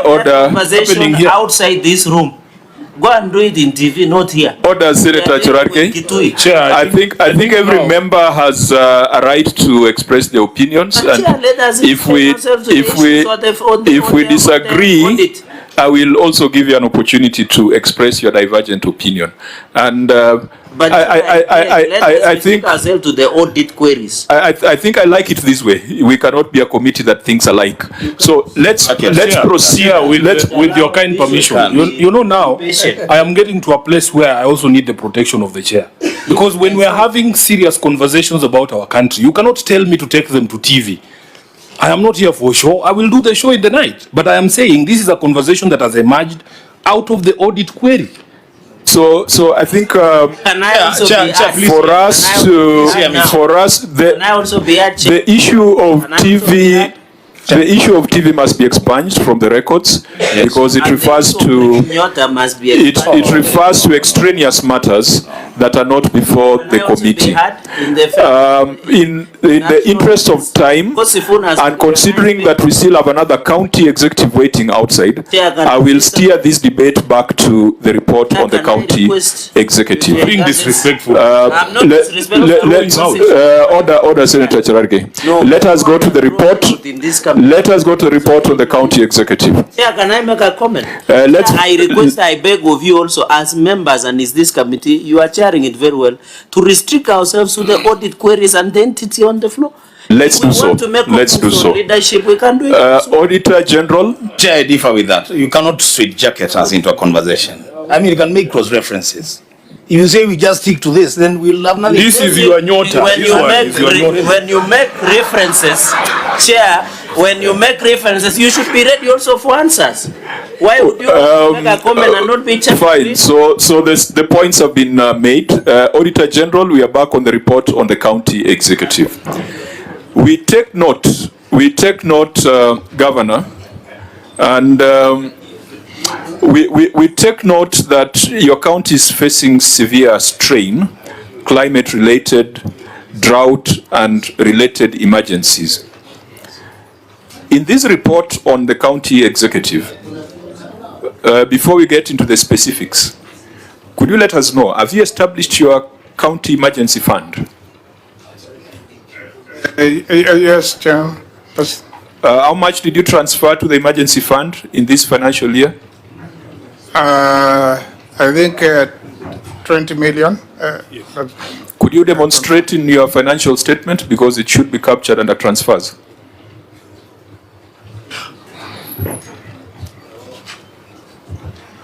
Because you see, it's one thing talking about procurement issues, but if you are leading people who are hungry, they would like to find out what they say.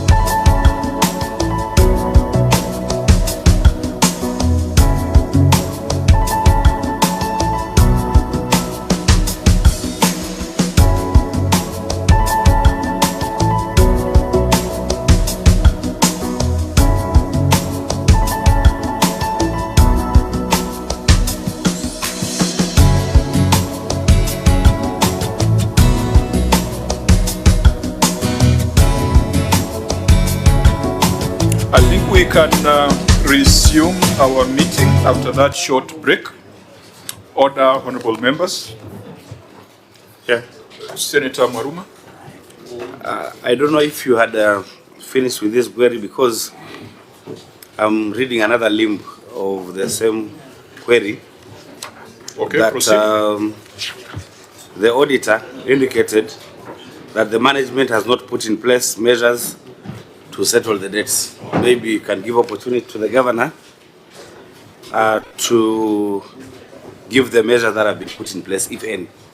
Okay, Governor. We are still on the trade payables, and I think we are now asking for the measures that you are putting in place to settle the long-standing debts. Some dating back to 2015. I think that was your first term as governor. It sounds very untidy that some of those items are still pending bills.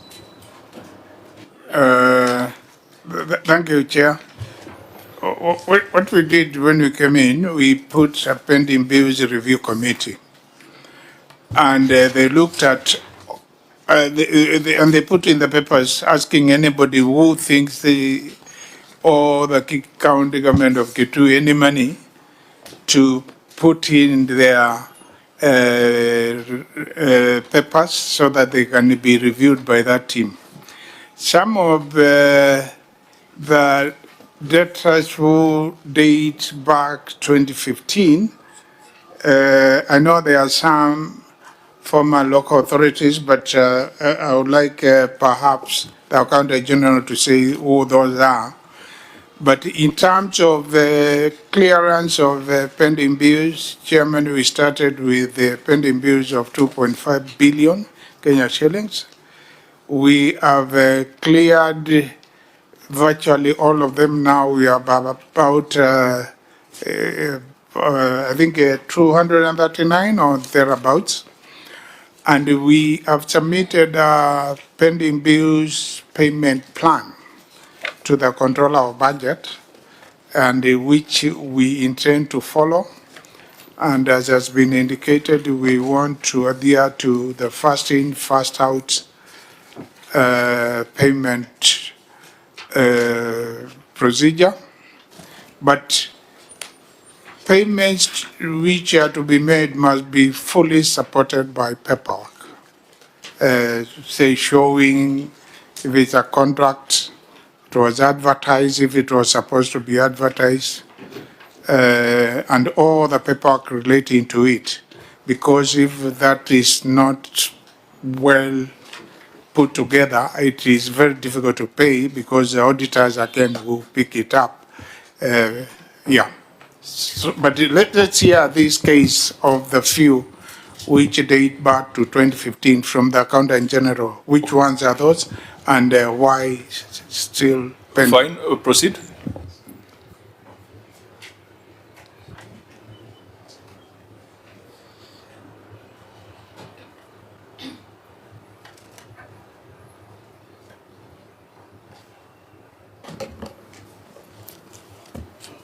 Mr. Chair, as I had indicated that some of the bills we are paying now are being cleared by the pending bills review and advisory team. These all the bills are the bills which were cleared by the committee within the year, and we were not able to pay them out at the time they were cleared. If you look at what we have done for the last financial year 2024-2025, all the bills that we were able to verify, we were able to pay them a total of 546 million. So we were able to clear all that. Senator Chiraki. Chair, Governor, looking at note number 32 on page 37 of your financial statements, I can see 2024-2025 opening statement of 1st July 2024 was 546,435,251. I can see half of what you owed was employee payables of 326,253,331. Question 1, what is the fate of these employee payables? Because I want to believe they are gratuity, emoluments, and these are things that deserve or remittances that are not. Number 1. Question 2. It's page 37, note number 32. Is there your senator there? Okay. So, Chair, question 2, Governor. In this trade and other payables, simply called by Kenyans pending bills, because that's what Kenyans prefer, under 1 year, which I believe under you, almost 80% of the pending bill, or what you call trade and other payables, was 522,274,653. What was the reason of this increment to 500 million of a pending bill? Because if you look over 3 years, let's assume that was accumulated by your predecessor was 49.4 million.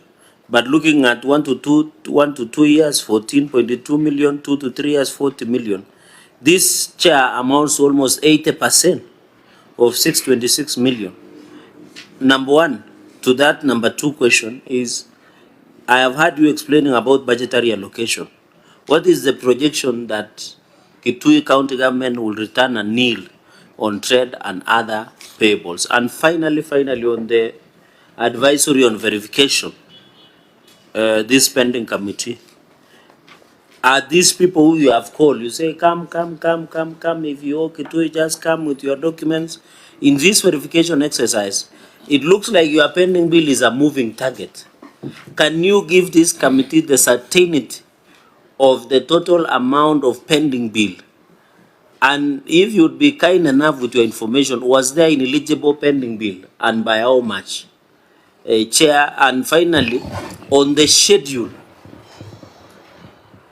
Senator Wambua, allow me to shoot. You know I shoot straight from the hip.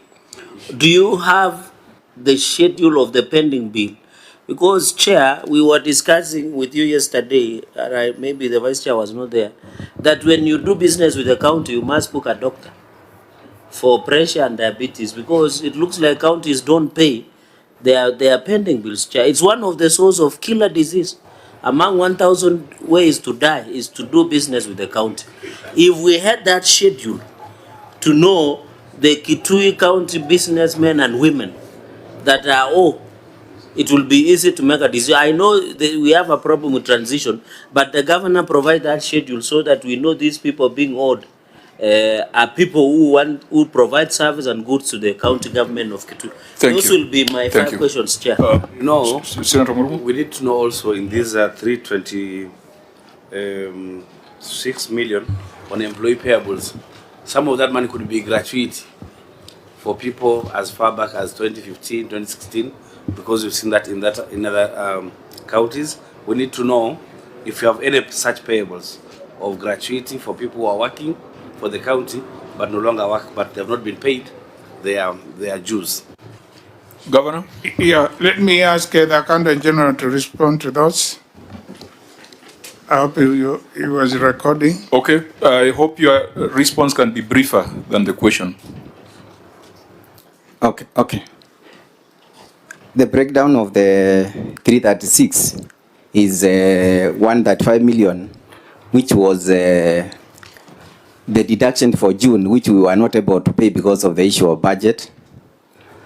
And then the remittances, the deduction from payroll, which we were not able to pay because of balance budget, but we were able to pay when we opened the next year's budget. We have already paid that.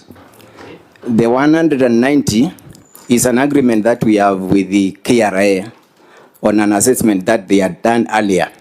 And we have reconciled to 190 million, which we are paying currently this financial year 124 million, and the next year we are paying 66 million.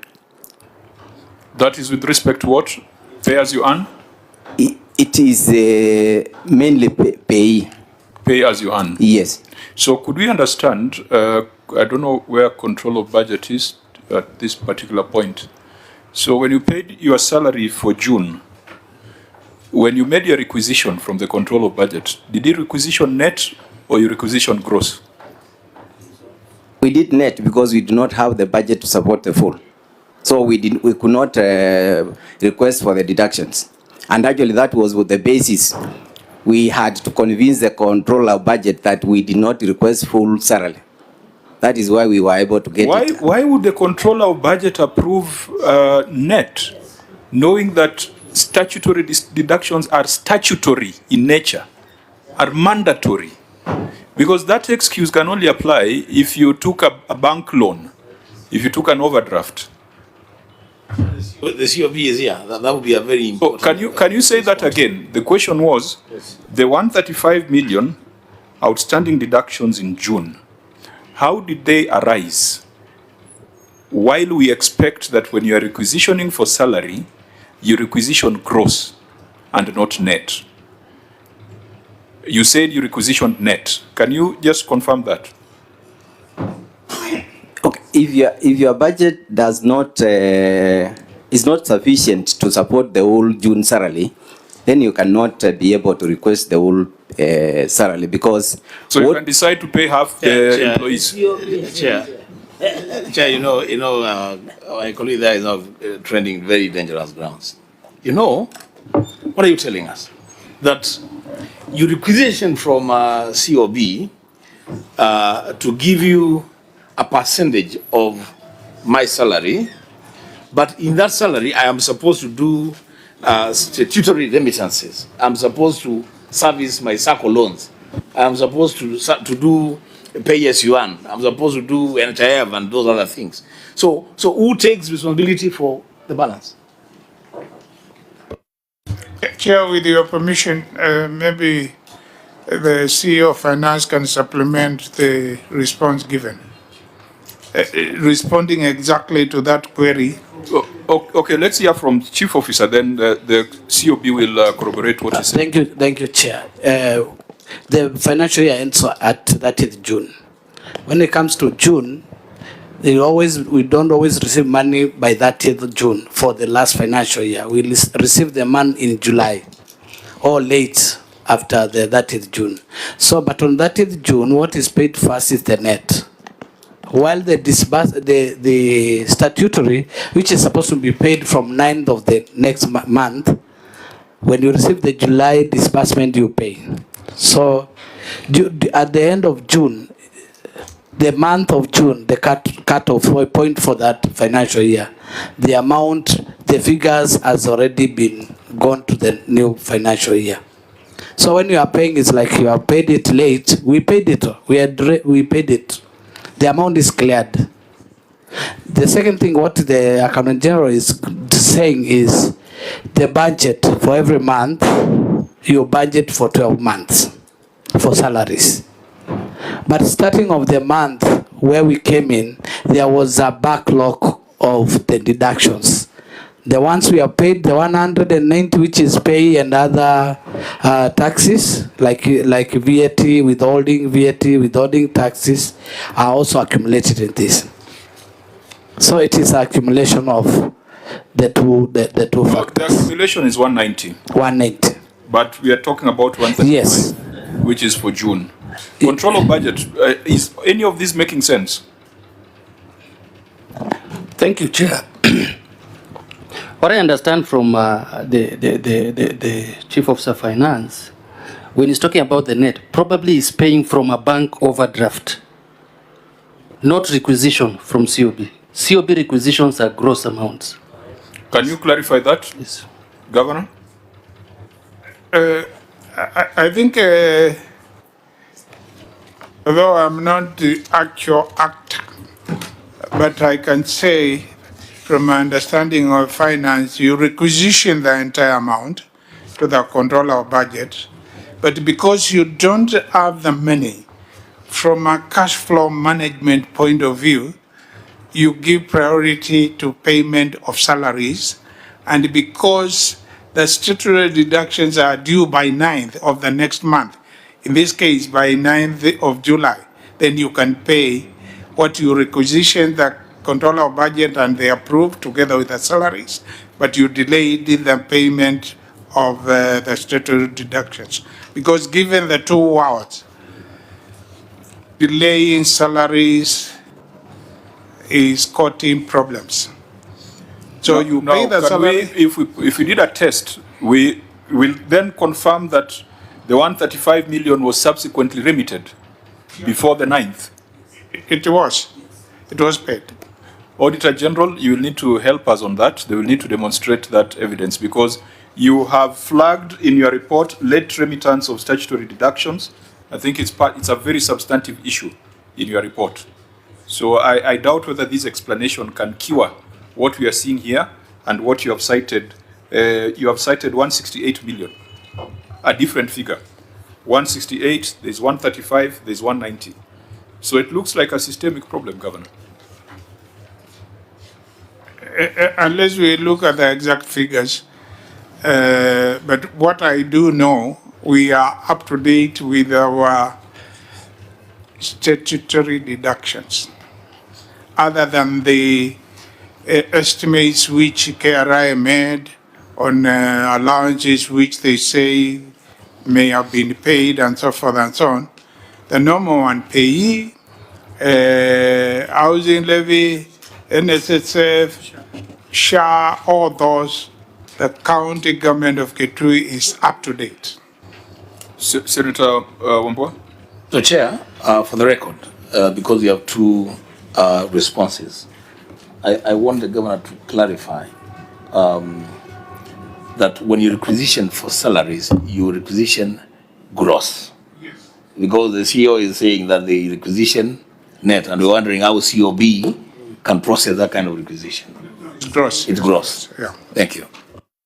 Chair, out of curiosity, what is the qualification of the gentleman who was speaking? Those was our basic. Maybe, Chair, can he go on record again? Through the Chair. What is your name? What is your qualification? Okay, because I think for Hansard purposes, ideally you should have introduced yourself so that when you're capturing the minutes, we assign the name. Just introduce yourself and your role in the county. My name is Joel Muyanga. I'm the Accountant General and Director Accounting Services. Are you a CPA? Yes, I'm CPA. Number? My CPA number is 17969. Of good standing?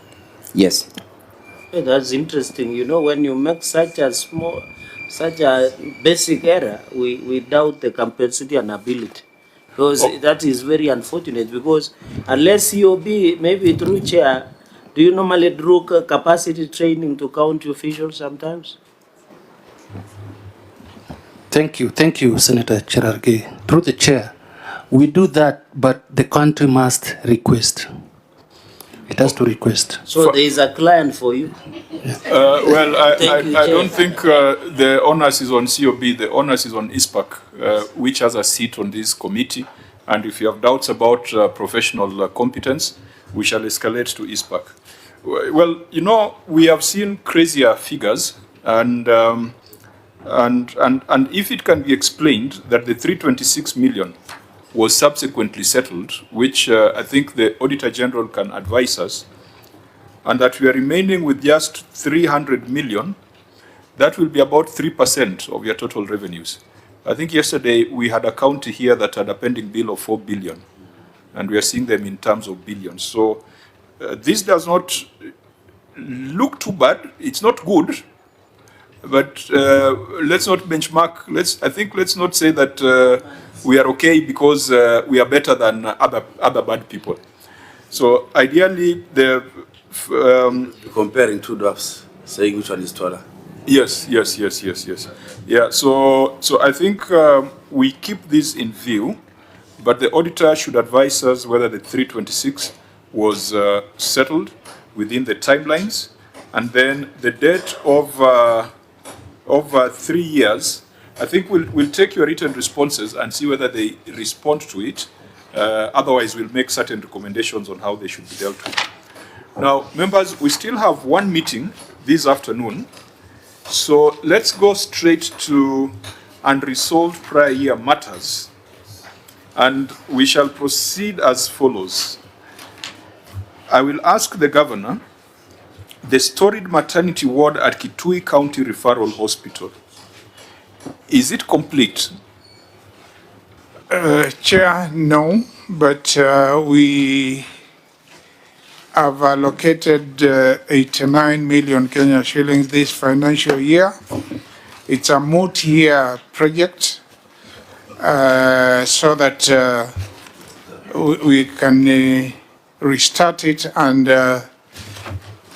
allocate further money next financial year to complete it.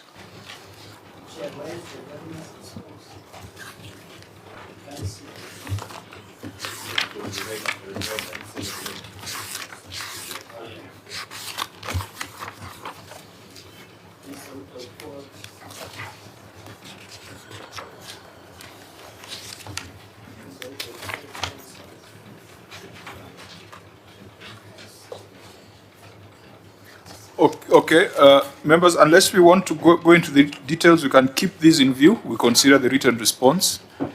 The Kabati Slaughterhouse. Chair, maybe, Governor, what about this court matter on the Story Maternity Ward at Kitui County Referral Hospital?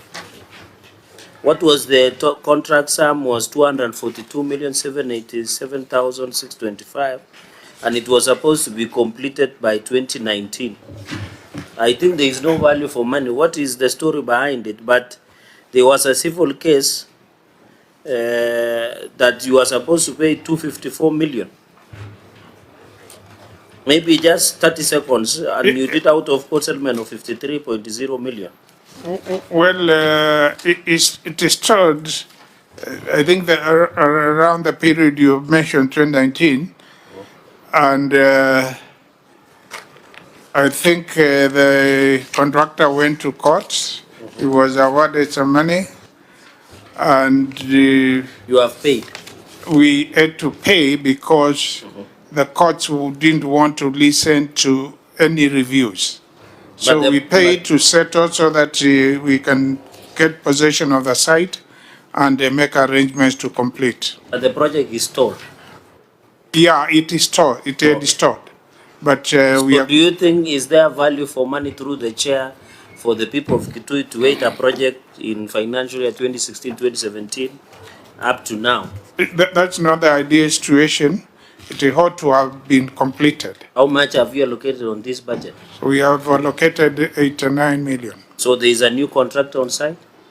Not yet. We still have to go through the procurement process. But we can hear from CEO Medical. Maybe CEO Medical, where are we with this one? And for comfort, Chair, in mitigation, could we see the budget with this budget line of 84 million? If it's not there now, maybe to the auditors. Before the CEO comes on board, you know, Governor, this is one of your initial major projects in the county, and I would have expected that you would be very passionate about completing this project. I don't know, and I don't want to micromanage the affairs of the county government, but I have a feeling that 89 million for a project as important as this, perhaps maybe you could have done better. I don't know. You know your financials better than I do. But the truth of the matter is that you also know that there is serious congestion in that hospital. Serious congestion. And this would really have helped our people, you know. So the CEO will give us the book responses. But you know, the passionate response from this should come from the vision carrier, because you are the carrier of this vision. When we came in, it was embroiled in the court. Everything had stored. And we had to ensure we disentangle the project from the court process so as to process the site and so as to put money to complete it. Because even if we allocated money before, we would not have done the work because of the court case. Now that the court case is over, we have put 89. I know, and I agree with you, Senator, this will decongest the hospital, and that was the earlier intention. But when you look at our overall budget and other ministries and many other needs of the county, and also how much, even if you put a contractor there, how much work they can do per month and they can absorb, we decided initially that let's put 89 and then we can put more money. But I can tell you the ministry leadership itself and the county leadership, county executive, county assembly, I think we want to have this project complete. Thank you. So has it been tendered already? Has it been tendered? Well, this is where I wanted to bring the chief officer because he's the accounting officer for the same. Maybe he can tell us where we are. Through the chair, we requested for a bill of quantities from Public Works, which we got last week. And now we've done the requisition. I have signed, the Chief Officer for Finance has signed, the Head of Procurement has signed, so it's now, we're expecting that by Friday or even tomorrow, the advert will be out, so the procurement process is ongoing. Now, honorable members, remember, these are issues we have prosecuted before. That's why they are referred to as unresolved prior year matters. And we have given recommendations on them in the past. I think what we need to confirm is whether the recommendations have been implemented or not. And if they've not been implemented, then it is upon us now to make not further recommendations, but to call for action to ensure that these things are closed. So the Kitui County Referral Hospital is still incomplete. The Kabati Slaughterhouse, which we discussed at great length before this committee last time, and Governor, you gave certain commitments, it's still not available to the farmers of Kitui. I will request county attorney to say where we are, because it's a matter in court. And that's what is tying us. We are ready to operationalize, but... is that the same status that we were in last time you appeared before us? Because I remember the senator was very passionate about this. I agree with you, Chair, but you tell us, why are we where we were even last time? Has there been anything incremental, or we'll get the story we had last time? In court, yes, maybe let's hear from him, Chair, with you. Okay, fine, because I need to manage this meeting quickly. There's another entity that is waiting. Thank you, Chair. There is some progress towards resolving this matter. The last time we were in court, the court directed that both parties file their accounts with the court. The accounts were not reconciled. That is, the county government and the contractor were filing different figures. So the court directed that the deputy registrar will reconcile these accounts and issue a certificate. Chair, the court has not been ready, but we have a date on the 9th of this month where the court will give further directions on the matter. Thank you. So, long story is that Kabati Slaughterhouse is not available for use. Senator Wambua? Chair, allow me to just say something about that, that project. And we have said everything that we could say. But perhaps we can begin by congratulating Charlo. Now I think from the time that he was here, now he has been confirmed as the Attorney General, the county attorney. The last time he was here, he was a solicitor. Now, I wish that promotion came with a settling of this matter, at least. You know, I'm saying that, Chair, and this is not a light matter, because actually the next neighbor to this slaughterhouse is that Charlo guy. Is a neighbor to where that slaughterhouse is. Yeah. This MCR, the chair of Park Kitui Assembly, that is his local market. And Chair, for the longest time, and this is where it gets painful, for the longest time, the people that consume meat in Kabati and its environs are consuming meat from a makeshift thing they call a slaughterhouse. Surely, Governor and the county attorney, you can give to the people of Kitui. And I know perhaps the contractor is making demands that perhaps maybe cannot be met, but I'm very sure there are conversations that can take place. Can we, Chair, get a commitment from the county government of Kitui that the next time we sit to look at prior year matters, this will not be on the list of those things? Governor? Chair, this is a project which was given out by the former Kitui County Council for 4 million. That was a contract sum. Then later on, it grew into what the contractor was demanding. I don't know how he worked out. He wants to be paid 38 million. When we came in and we were confronted with that, we said this will not be the best way to spend the money of the people of Kitui. So the matter is in court, and the workings which have been done are pointing at him not being paid that kind of money. And actually, he has played a major role in delaying everything. because even when they were requested by the court each to submit their workings, he did not do it. We did it ourselves. So let's wait on 9th. Once it is a judge that we pay him a certain amount, we will ensure we pay him so that we can utilize the facility. No. Okay. Yeah, At one point, we were even thinking just building another one. But let's wait for we get this one. Because if it was 4 million and he wants 38,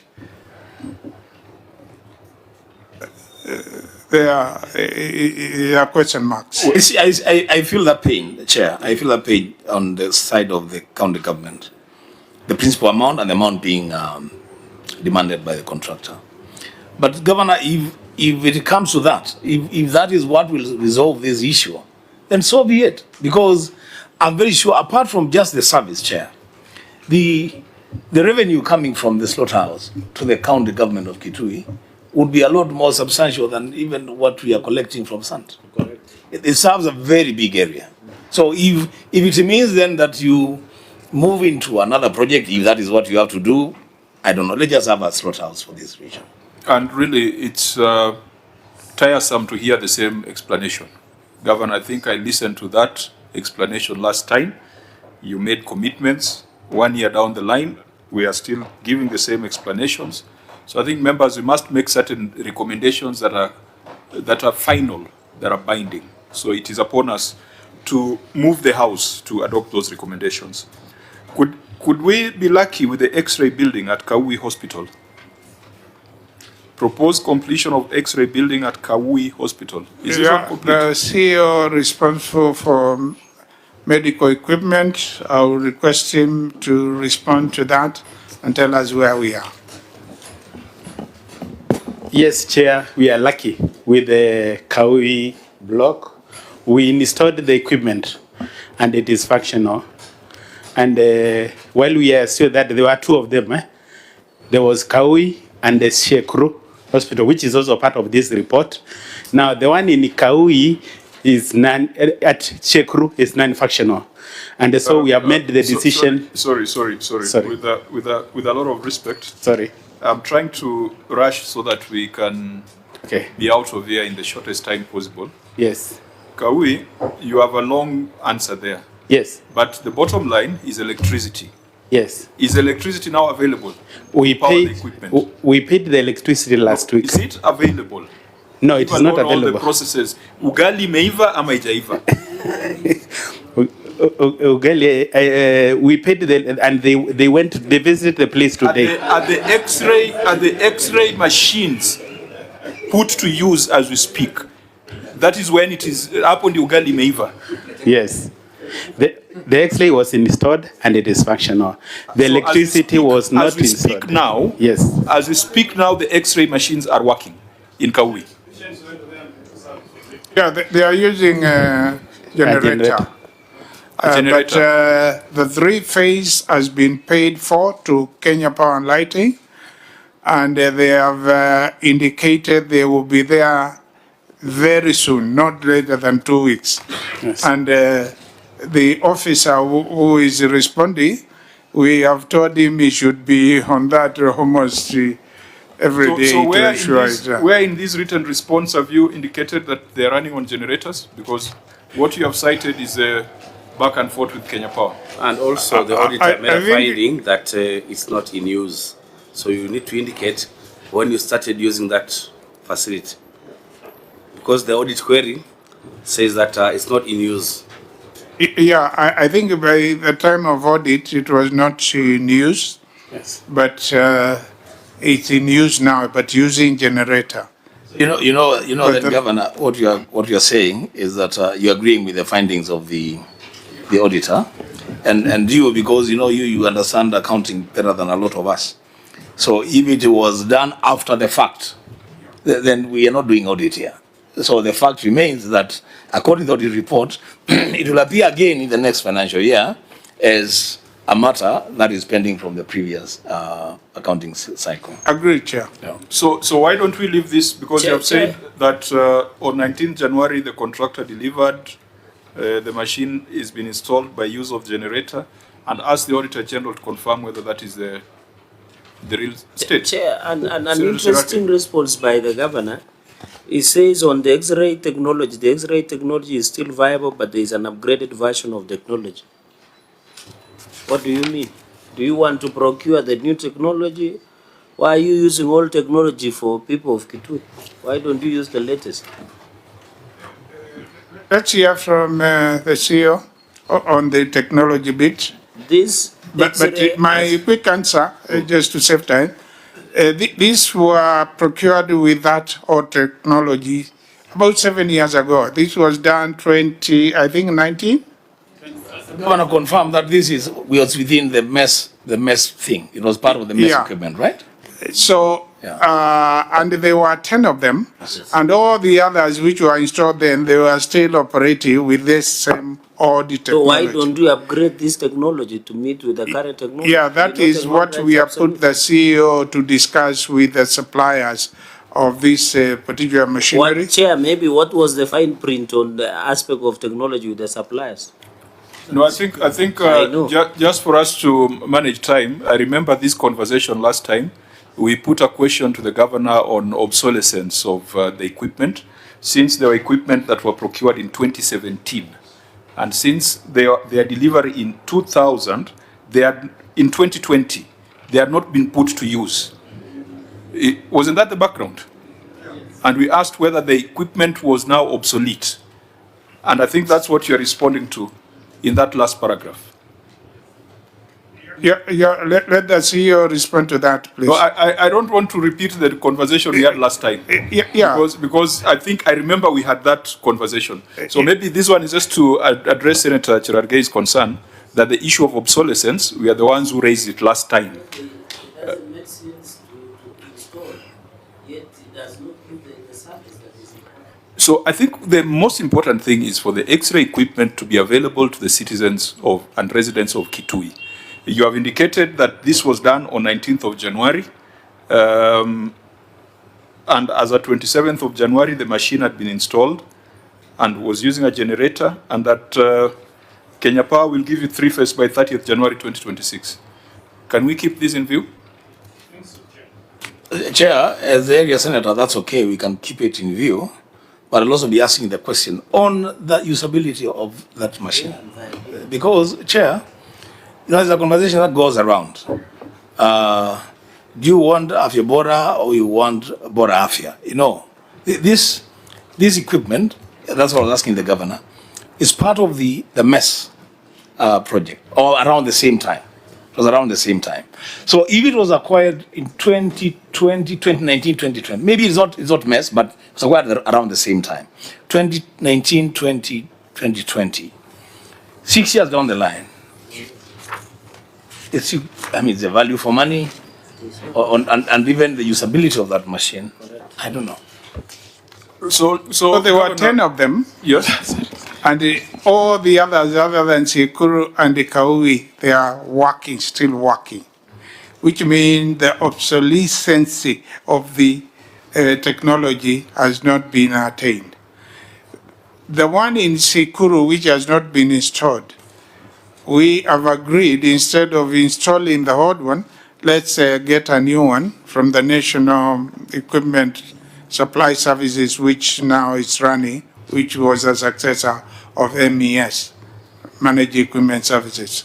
But in the rest, we have to make a corporate decision after assessment has been done to all the others. And this is a project which was caught in investigation by ESCC, all that delay and so forth and so on. So I think let the assessment be done. For Kaui and the rest, for Sikuru, we will do a new technology. Honorable members, we have no means of confirming that these machines are running. It's only the Auditor General who can advise us. We are just taking the word of the governor. Can we be luckier with the oxygen plant machine at Kitui County Referral Hospital? We considered this matter last time, debated it at great length, made recommendations.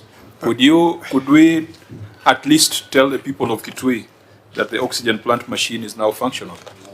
There is oxygen in the Kitui County Referral Hospital, but not from that particular machine. It's a court matter.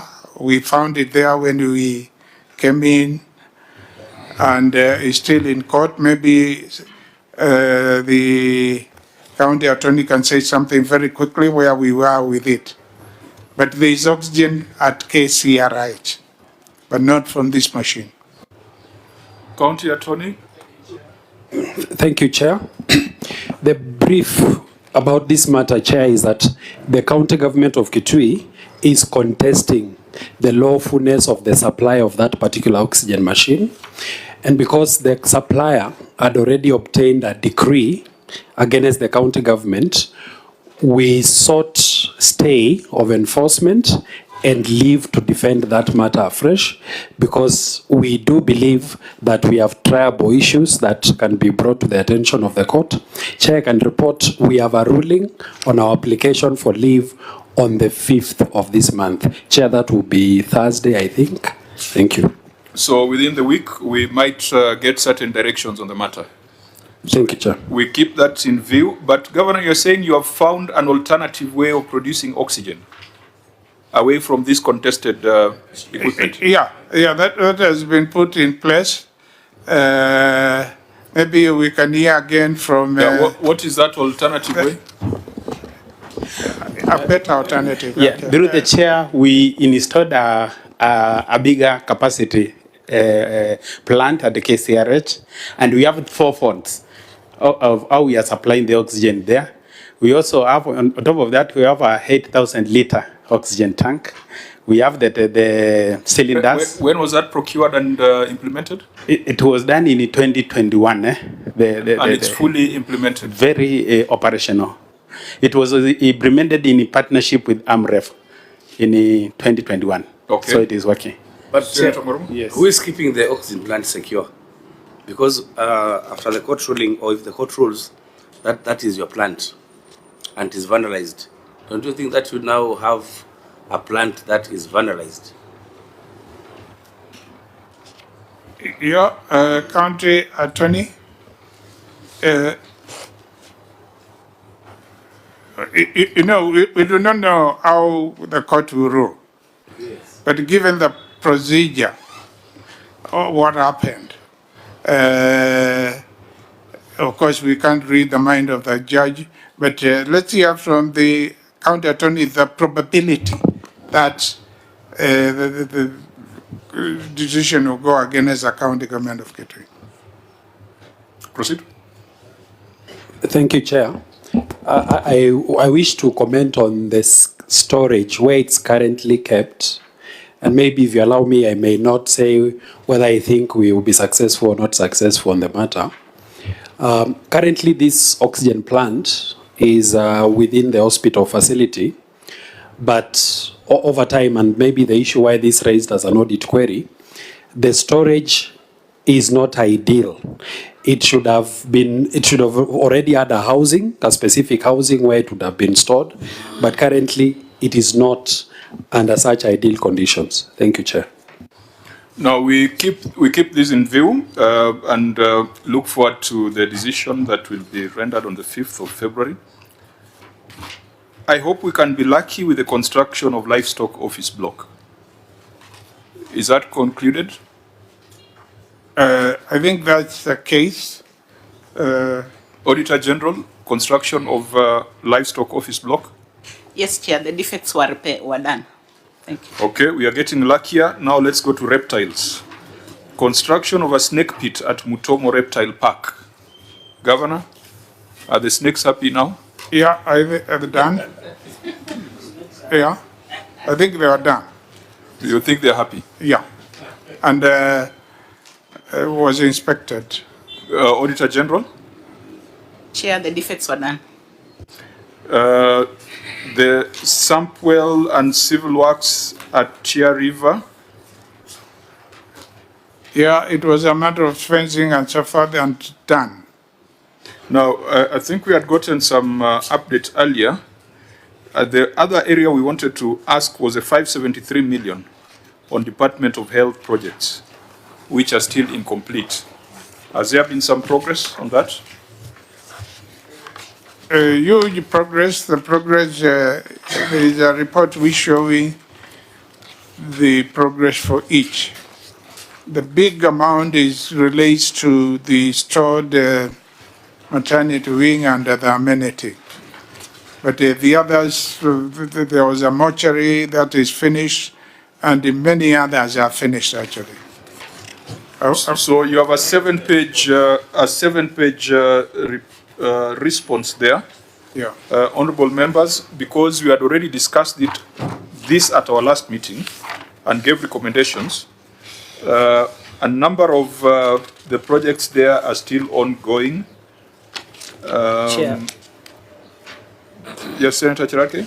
Chair, why would you be doing a national government project? I can see there's construction of 7 classrooms at KMTC Mwingi. Who is the MP? Mwingi East or West?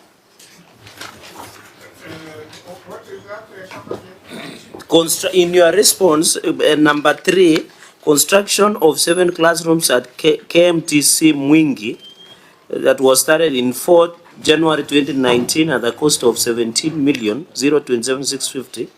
The project is stalled.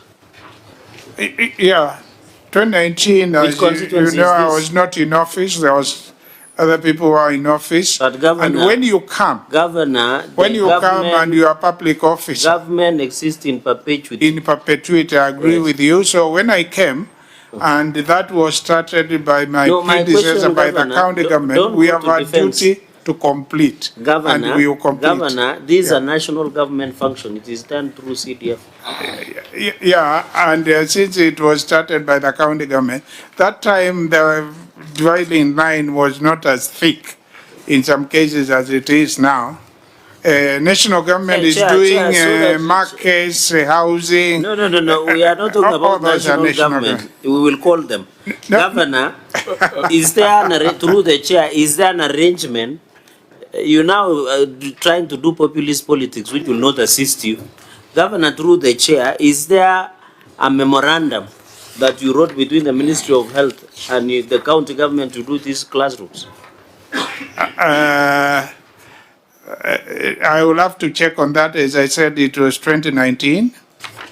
And it was picked up by the auditors as something which was being done by the county government and not complete.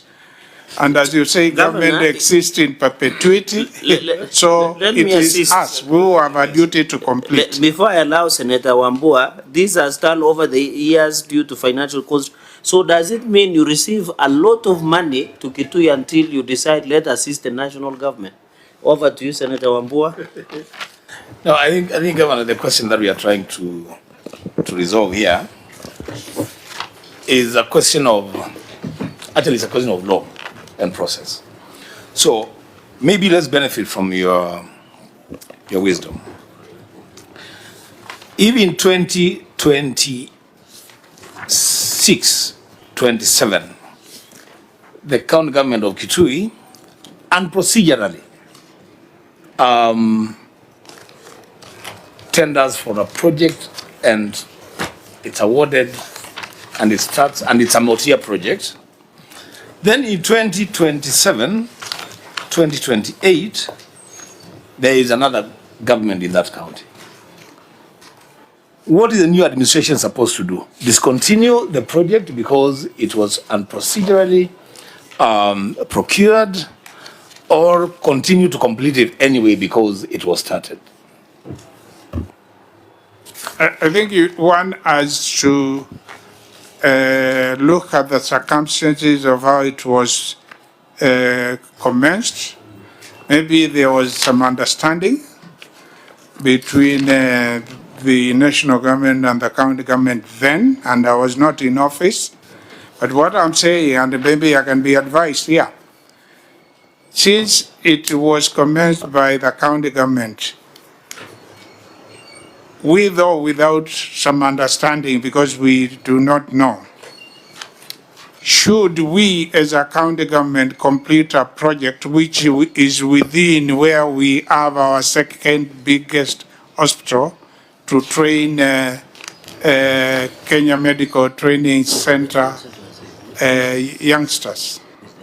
Or should we just say it's not ours, say some 20 million or some money was sunk there and let's forget about it? Yeah, Chair, can I assist the governor? It's not an easy... Governor, can I assist you? Governor, and as we are doing this, let us be mindful that these are prior year matters, which we had discussed very extensively. So, with that in mind. Chair, can I assist the only problem with that? The only problem with that is with these prior year matters, it appears like they will be prior year matters forever. You know, there will be no point at which then we just draw a line and say this is it. I'm saying this, Chair, because unless a county entity or a national government entity invokes the provisions of Article 187 or 189 of the Constitution on shared functions, unless that is invoked, then clearly that project is unprocedurally procured. So should it continue? And Governor, I have the example. I have two examples. You came in, and there's agreement between yourself and a lot of us, even this committee, that there are some projects that were begun by the previous administration that, one, there's no value for money, and two, they don't belong where they are.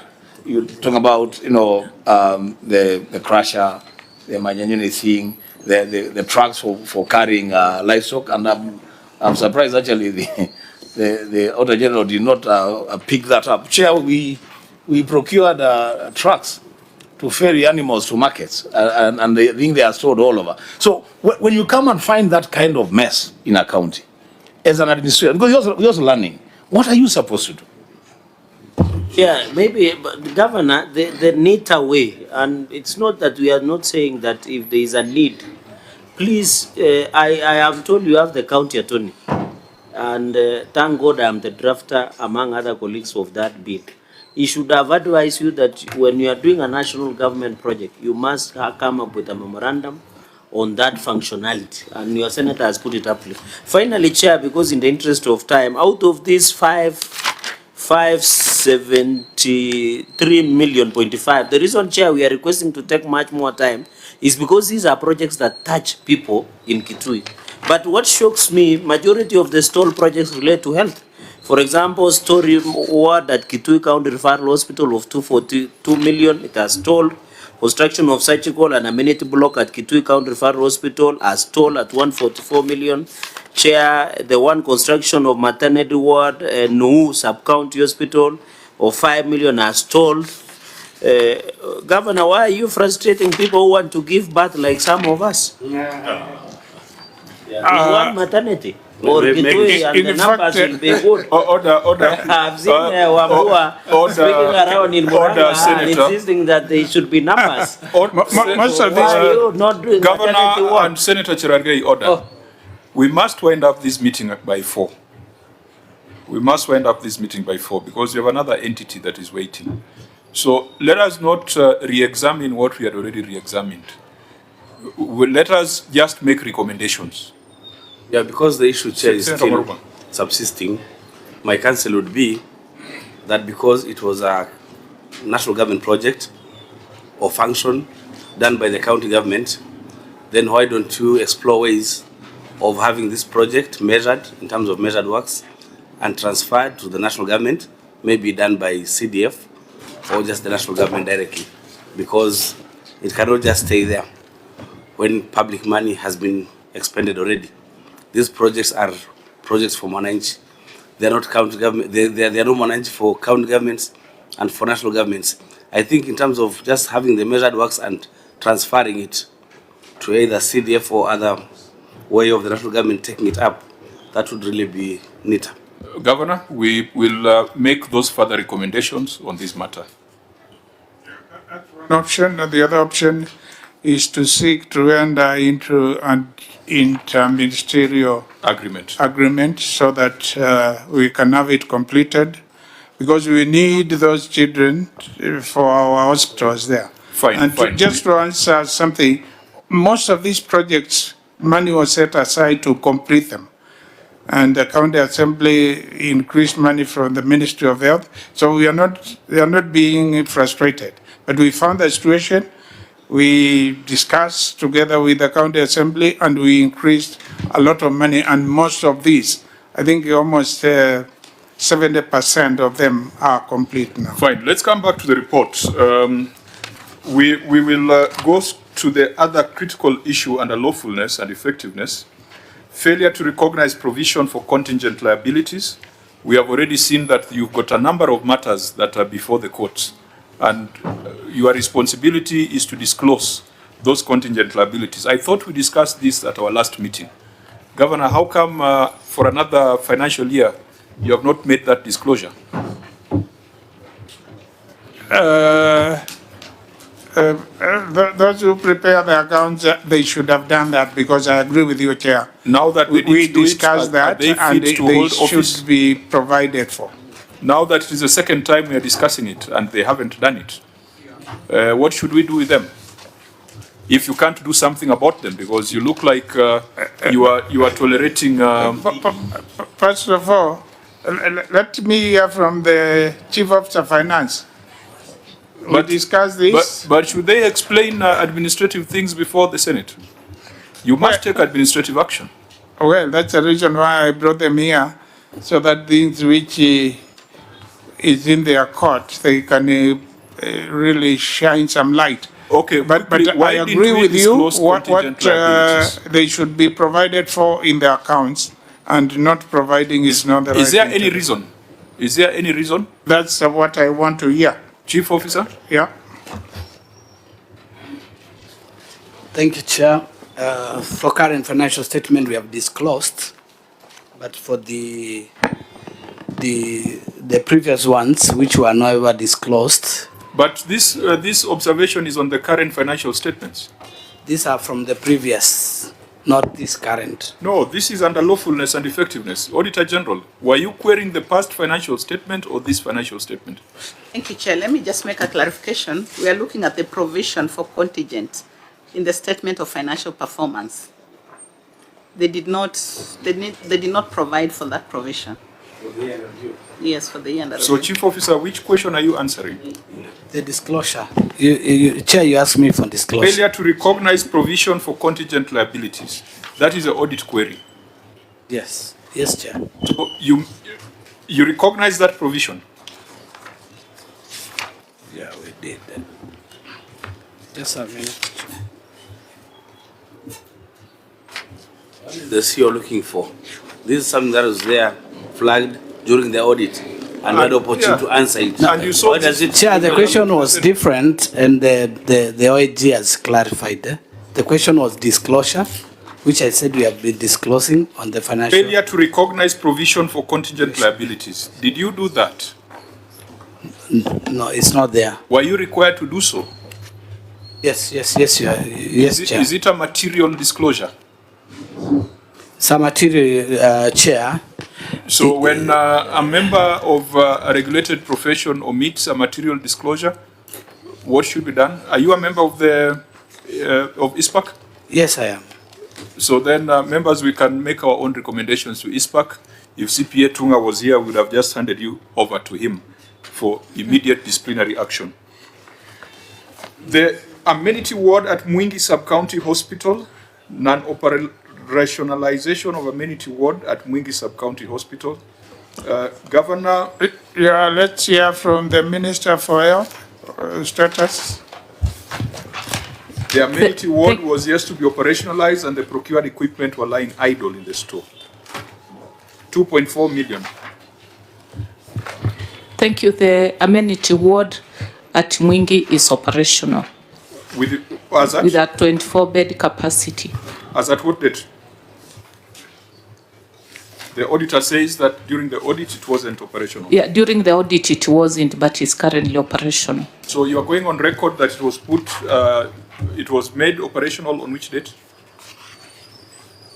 It was made operational in August 2025. In August 2025, the auditors were in the county. The governor, the auditors were there. It was a... What time the audit was still going on? This audit certificate was signed in November. Sorry, Chair. I think it was in December. Can we be sure? Yeah. I can confirm. We are writing a letter. We are making recommendations to the Senate. I can confirm. We cannot go with approximate dates. Okay, I can confirm. Is that captured anywhere in your written responses?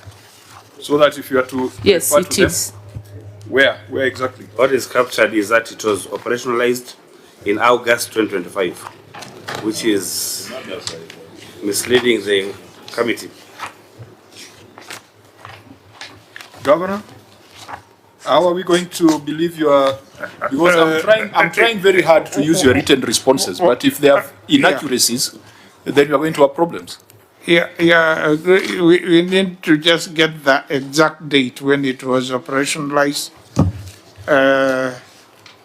Auditor General, do you know that it is? Do you know whether it is operational or you need to go and do a verification?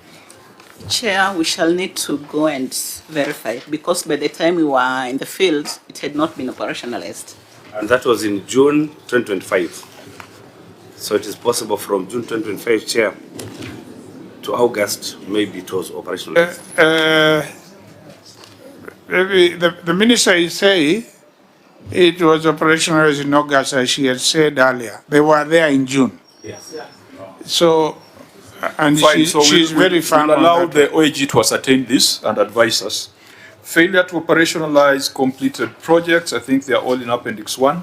Vandalization of works at Ethokwe Showground. I think this one we had discussed earlier. We were informed that some of the vandalism was rectified when there were certain national celebrations. Unsatisfactory implementation of projects. Ngomano Mwitika Market Sample Water Supply. The question we had asked the Auditor General in the morning, is this water supply functional? Is it complete and functional? Yeah, Chair, it is complete, and I'll be going there in 2 weeks to commission it. But people will not drink water until you commission it? No. Normally our practice is whatever is complete, wananchi wanaanza kutumia. So kuna maji hapa, Ngomano Mwitika Market Sample Water Supply. Yes. Right now, someone from that area can go and draw water. Yeah, exactly. I said in 2 weeks. But water is being drunk there. Okay, so the specific issues that were raised, we had looked at them earlier, and because of time, we might not be able to prosecute them. There were variations in BQs, and then there were other issues of regulatory compliance. But we had agreed that we focus more on the effectiveness. But the issues of lawfulness, we shall address when we are making our recommendations to the House. On the Muvuko Kianya Mwanyanga Sample Water Supply, can a resident of Kitui go and get water from there? Yes, Mwanyanga, water. Do we have water? CO? Is water flowing? CCM water. Can you respond to that? Yeah, not many stories. Kuna maji? Chair, there is water. In fact, all the water projects which were implemented now functional. Let's go see. For Mvuko, there is water, Chair. Mvuko, Kianya, Mwanyanga. So right now it is functional. It is functional. A resident of Kitui can draw water from there. Yes. So we'll address ourselves to the issues of variation of BQs and the other workmanship issues. Irregular procurement of water projects. There were 3 contracts worth 50.3 million. But they had regulatory compliance issues. But the question is, are the projects implemented? And can you draw water from them? Yes, but CCM water, can you respond to that? So And the regulatory issues was... so we start with Tiva Kilawani. Issues with to do with the NEMA and so forth. Yeah, those ones are easy to deal with. Let's deal with effectiveness. Yeah. Tiva Kilawani. The project is complete and functional, Chair. Complete and functional. Yes. Tia Wibondo Withuki. It is functional. Tiva Kalala. It is functional, Chair. There is water. There is water flowing in all our projects which were implemented. So they are done. Yes. And it is verifiable on the ground. Yes. Or they are waiting for the governor to go and commission. Yeah, but the people are enjoying water. The people are enjoying water. Yes. Okay. Naenda kuzindua maji. Funding of national government functions, 76 million spent on bursaries to students in secondary schools, universities. This is a matter that is in the public domain. What you need to do is to demonstrate that you've got an intergovernmental agreement. Do you have any in place? Yes, as it was discussed during the summit, the last summit on 10th December 2025, and it was agreed that an IPA will be put together using Article 189. And the AG was to give his advisory to the National Ministry of Education, which I think he has gotten, and therefore we are good to go, all the 47 counties. No, it was not all the 47. It was each county needed to do something. Yeah, it's a standard agreement for all of us. As your county done so? Oh, yes. I saw a schedule of counties. Just through the chair. Yeah. That agreement obligated you to put in place a requisite legal and policy framework. Legal means you are to ensure there is a law that allows you to spend that money, because that's a national government function under our Kenyan Constitution. So what I want to know is, which law is this that has given you powers to take over this national government function? The performance of that particular function by county government, that is disbursing bursaries to our students, is under Article 189. And as far as I know, unless something else the agreement between we are not required, first of all, to have a law. Governor, let's go slowly. Let's go slowly. The agreement between you and the Ministry of Education gave you responsibilities. Your responsibility was, before you do any disbursement, you put in place a legal and policy framework, okay, to support that expenditure. Are we together? 2, you are supposed to do guidelines for identification of the beneficiaries. Do you have those documents before us? We have a policy, we have guidelines. What is the legal framework? Through the chair. I know. What is that legal I know framework? we don't have a law. If you don't have a law, then but we have guidelines, we have a law of how you identify, how you give, and when you are giving. We don't have any bursary funds this year. Let's begin with the first one, because that's what the auditors are querying.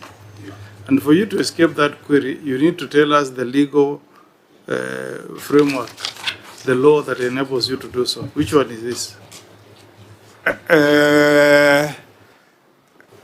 Because the agreement between you and the national government was an intent for you to assume that function. But they said before you do so, put in place... They seem to have maybe put other things. No. Governor. Can you go to the document? But let's leave it. Let's leave it, let the because governor read the document that he has presented. for the time being, we don't have any bursary in our books. Governor, can you refer to your agreement 3.2? What are the roles of the county government under this IPA? Because you are saying they have inserted other things. Can you read what the roles of the county government are under the agreement that you signed? Our understanding, you must have guidelines, you must have a policy. No. I will look at it and Governor, we'll see what to do. Governor, when we put money for bursary. Now we don't have. Governor, could you read the roles of the county government? Because if you don't, then it will appear as if Senator Mogeni is sneaking in his own issues. The chair, as he answers that, you should tell us who is the right person to commit the county, who signed that MOU. Huh? And then the county attorney. So how do we trust an agreement that is not even dated? Okay, Governor, what are the roles of the county government? Without taking a lot of time, Senator Mogeni is correct. It's developed the requisite legal and policy framework. That's what it says. So that's what Senator Mogeni is asking. Develop guidelines. Okay, just leave it at that. Can you demonstrate the legal and policy framework that you have developed, having signed this agreement? When was this signed? This one, I must say, this was an earlier version. As I said, on 10th December 2025, during the summit, this was an agenda item, and we agreed what needs to be done.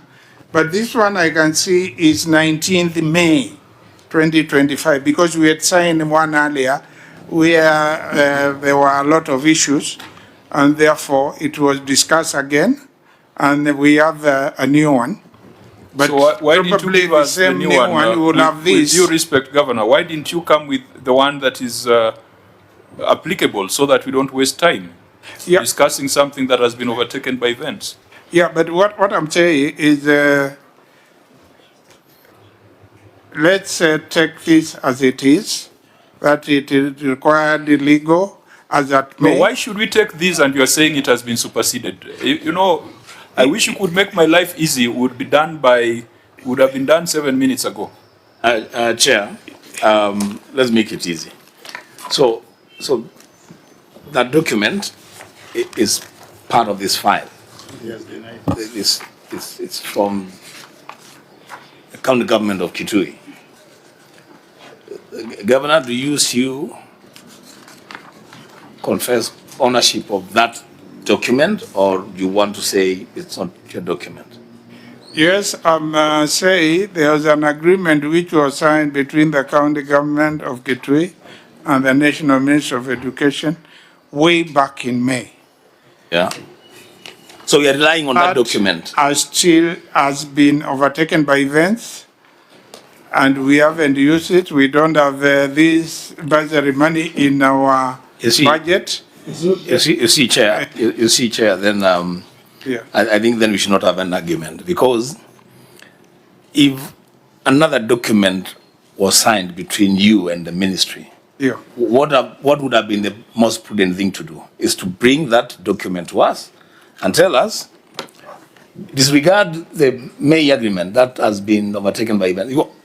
As we are basing our argument on the documents that we have received from the county government of Kitui. Okay, what I'm saying, this should, for that period, this was the agreement which was there. But I'm just updating the Senate that this position has been vacated, but I don't think even those two clauses about a legal framework, policy framework, and guidelines may most likely still be there. Yeah, Governor. So this should not be the document here. Governor, yes, that is the point. That when you made these agreements, so what happens then? The control of budget disregarded these agreements that were done under Article 187 and Article 187, and they were disregarded. And she said she would not release money using these. So, as you've put it correctly, this document should not have landed here, because it was not used to disburse this 76 million. Should just say that. And it should say that in future, you have agreed in December, in that summit, that you will do other agreements under Article 189. Yes. You see, Governor, that's exactly a lifeline I was trying to give you, to expunge this document. Because it's your document. You're the one who has filed it. Just say, you know, I want to expunge that document from that file. Then we can have another. Chair, I've already said this should not have been there. It's another softer way of saying. Now, Governor, can you provide, for purposes of our report writing, can you provide the most up-to-date agreement? Can you provide that to the auditors in the next 7 days so that when you're writing our report, we have the more up-to-date version of your agreement? Yeah, but in any case, I do not expect that it will discharge you of certain responsibilities. The responsibilities, duties of the county government, I do not think can be revised in such a way that you no longer have to put in place any policy and legal framework. It cannot. So, honorable members, and I don't know, unless there's one big issue that we have not dealt with, due to constraints of time, we might resort to written responses on any matter that has not been addressed. And the county assembly, if there's a matter that we did not consider in depth, you have an opportunity also to look at it, being the primary oversight institution. Yeah, I'm not very sure. Maybe we can take 1 minute on failure to retain FIF funds. I don't know what that should happen and if it is still happening, because all the money collected there is supposed to be used in the hospitals.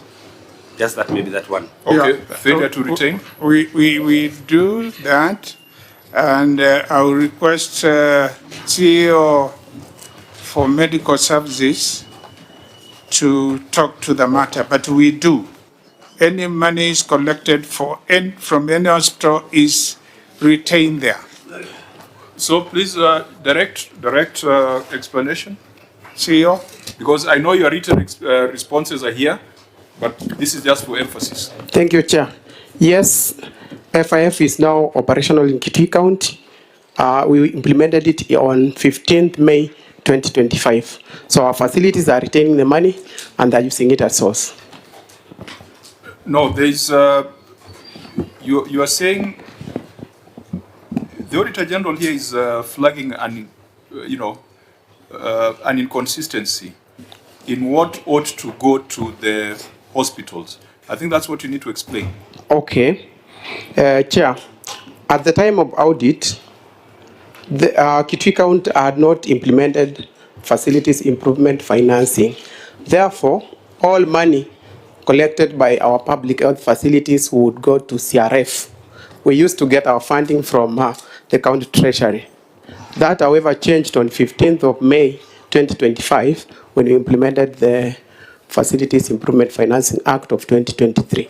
So now our facilities are able to retain that money and use it at source, of course observing the laws and regulations. You know, there's something, I don't know whether you're the one who addressed us on whether the hospital revenue was cash or accrued. Are you the one who addressed that matter in the morning? Yes. I understand the issue. The issue was, what the auditor raised is that during the year under review, a total of 425 had been given to the hospitals. That was from Treasury. However, a total of 416 had been swiped to CRF. So therefore, the auditor asked, why are you not implementing FIF? And that's why my response is, the county government of Kitui is now implementing FIF. That started on 15th May 2025. Now, there is 722 million cited by the Auditor General. And when 722 million is cited, the assumption is that what then goes to CRF and then FIF should be 722 million. You're correct, Chair. That was not the case before implementation of the national FIF, but now that is the case. So ideally, if you would have implemented it, you would have wired 722 to the facilities. Actually, Chair, what happened after they collected 722, they swept 416 to the CRF and then brought back 425 to FIF, an extra of 8 million. I think what we should be asking finance people is where that other money came from. You know, officer, I'm trying to help Maybe. you. Yes, please. I'm trying to help you, but you think I'm trying to trap you. In the morning, I asked the question whether the 700 million as medical fees was cash earned or accrued. Yes. And what did you say? It was on accrual basis. Yes, so that's what I'm trying to bring out clearly, that 722 was not cash available to be distributed to FIF. Why is your team so defensive, even when you're trying to help them to get clarity? But what we need now to establish is, out of 722, what was the actual cash that was available for disbursement to the facilities?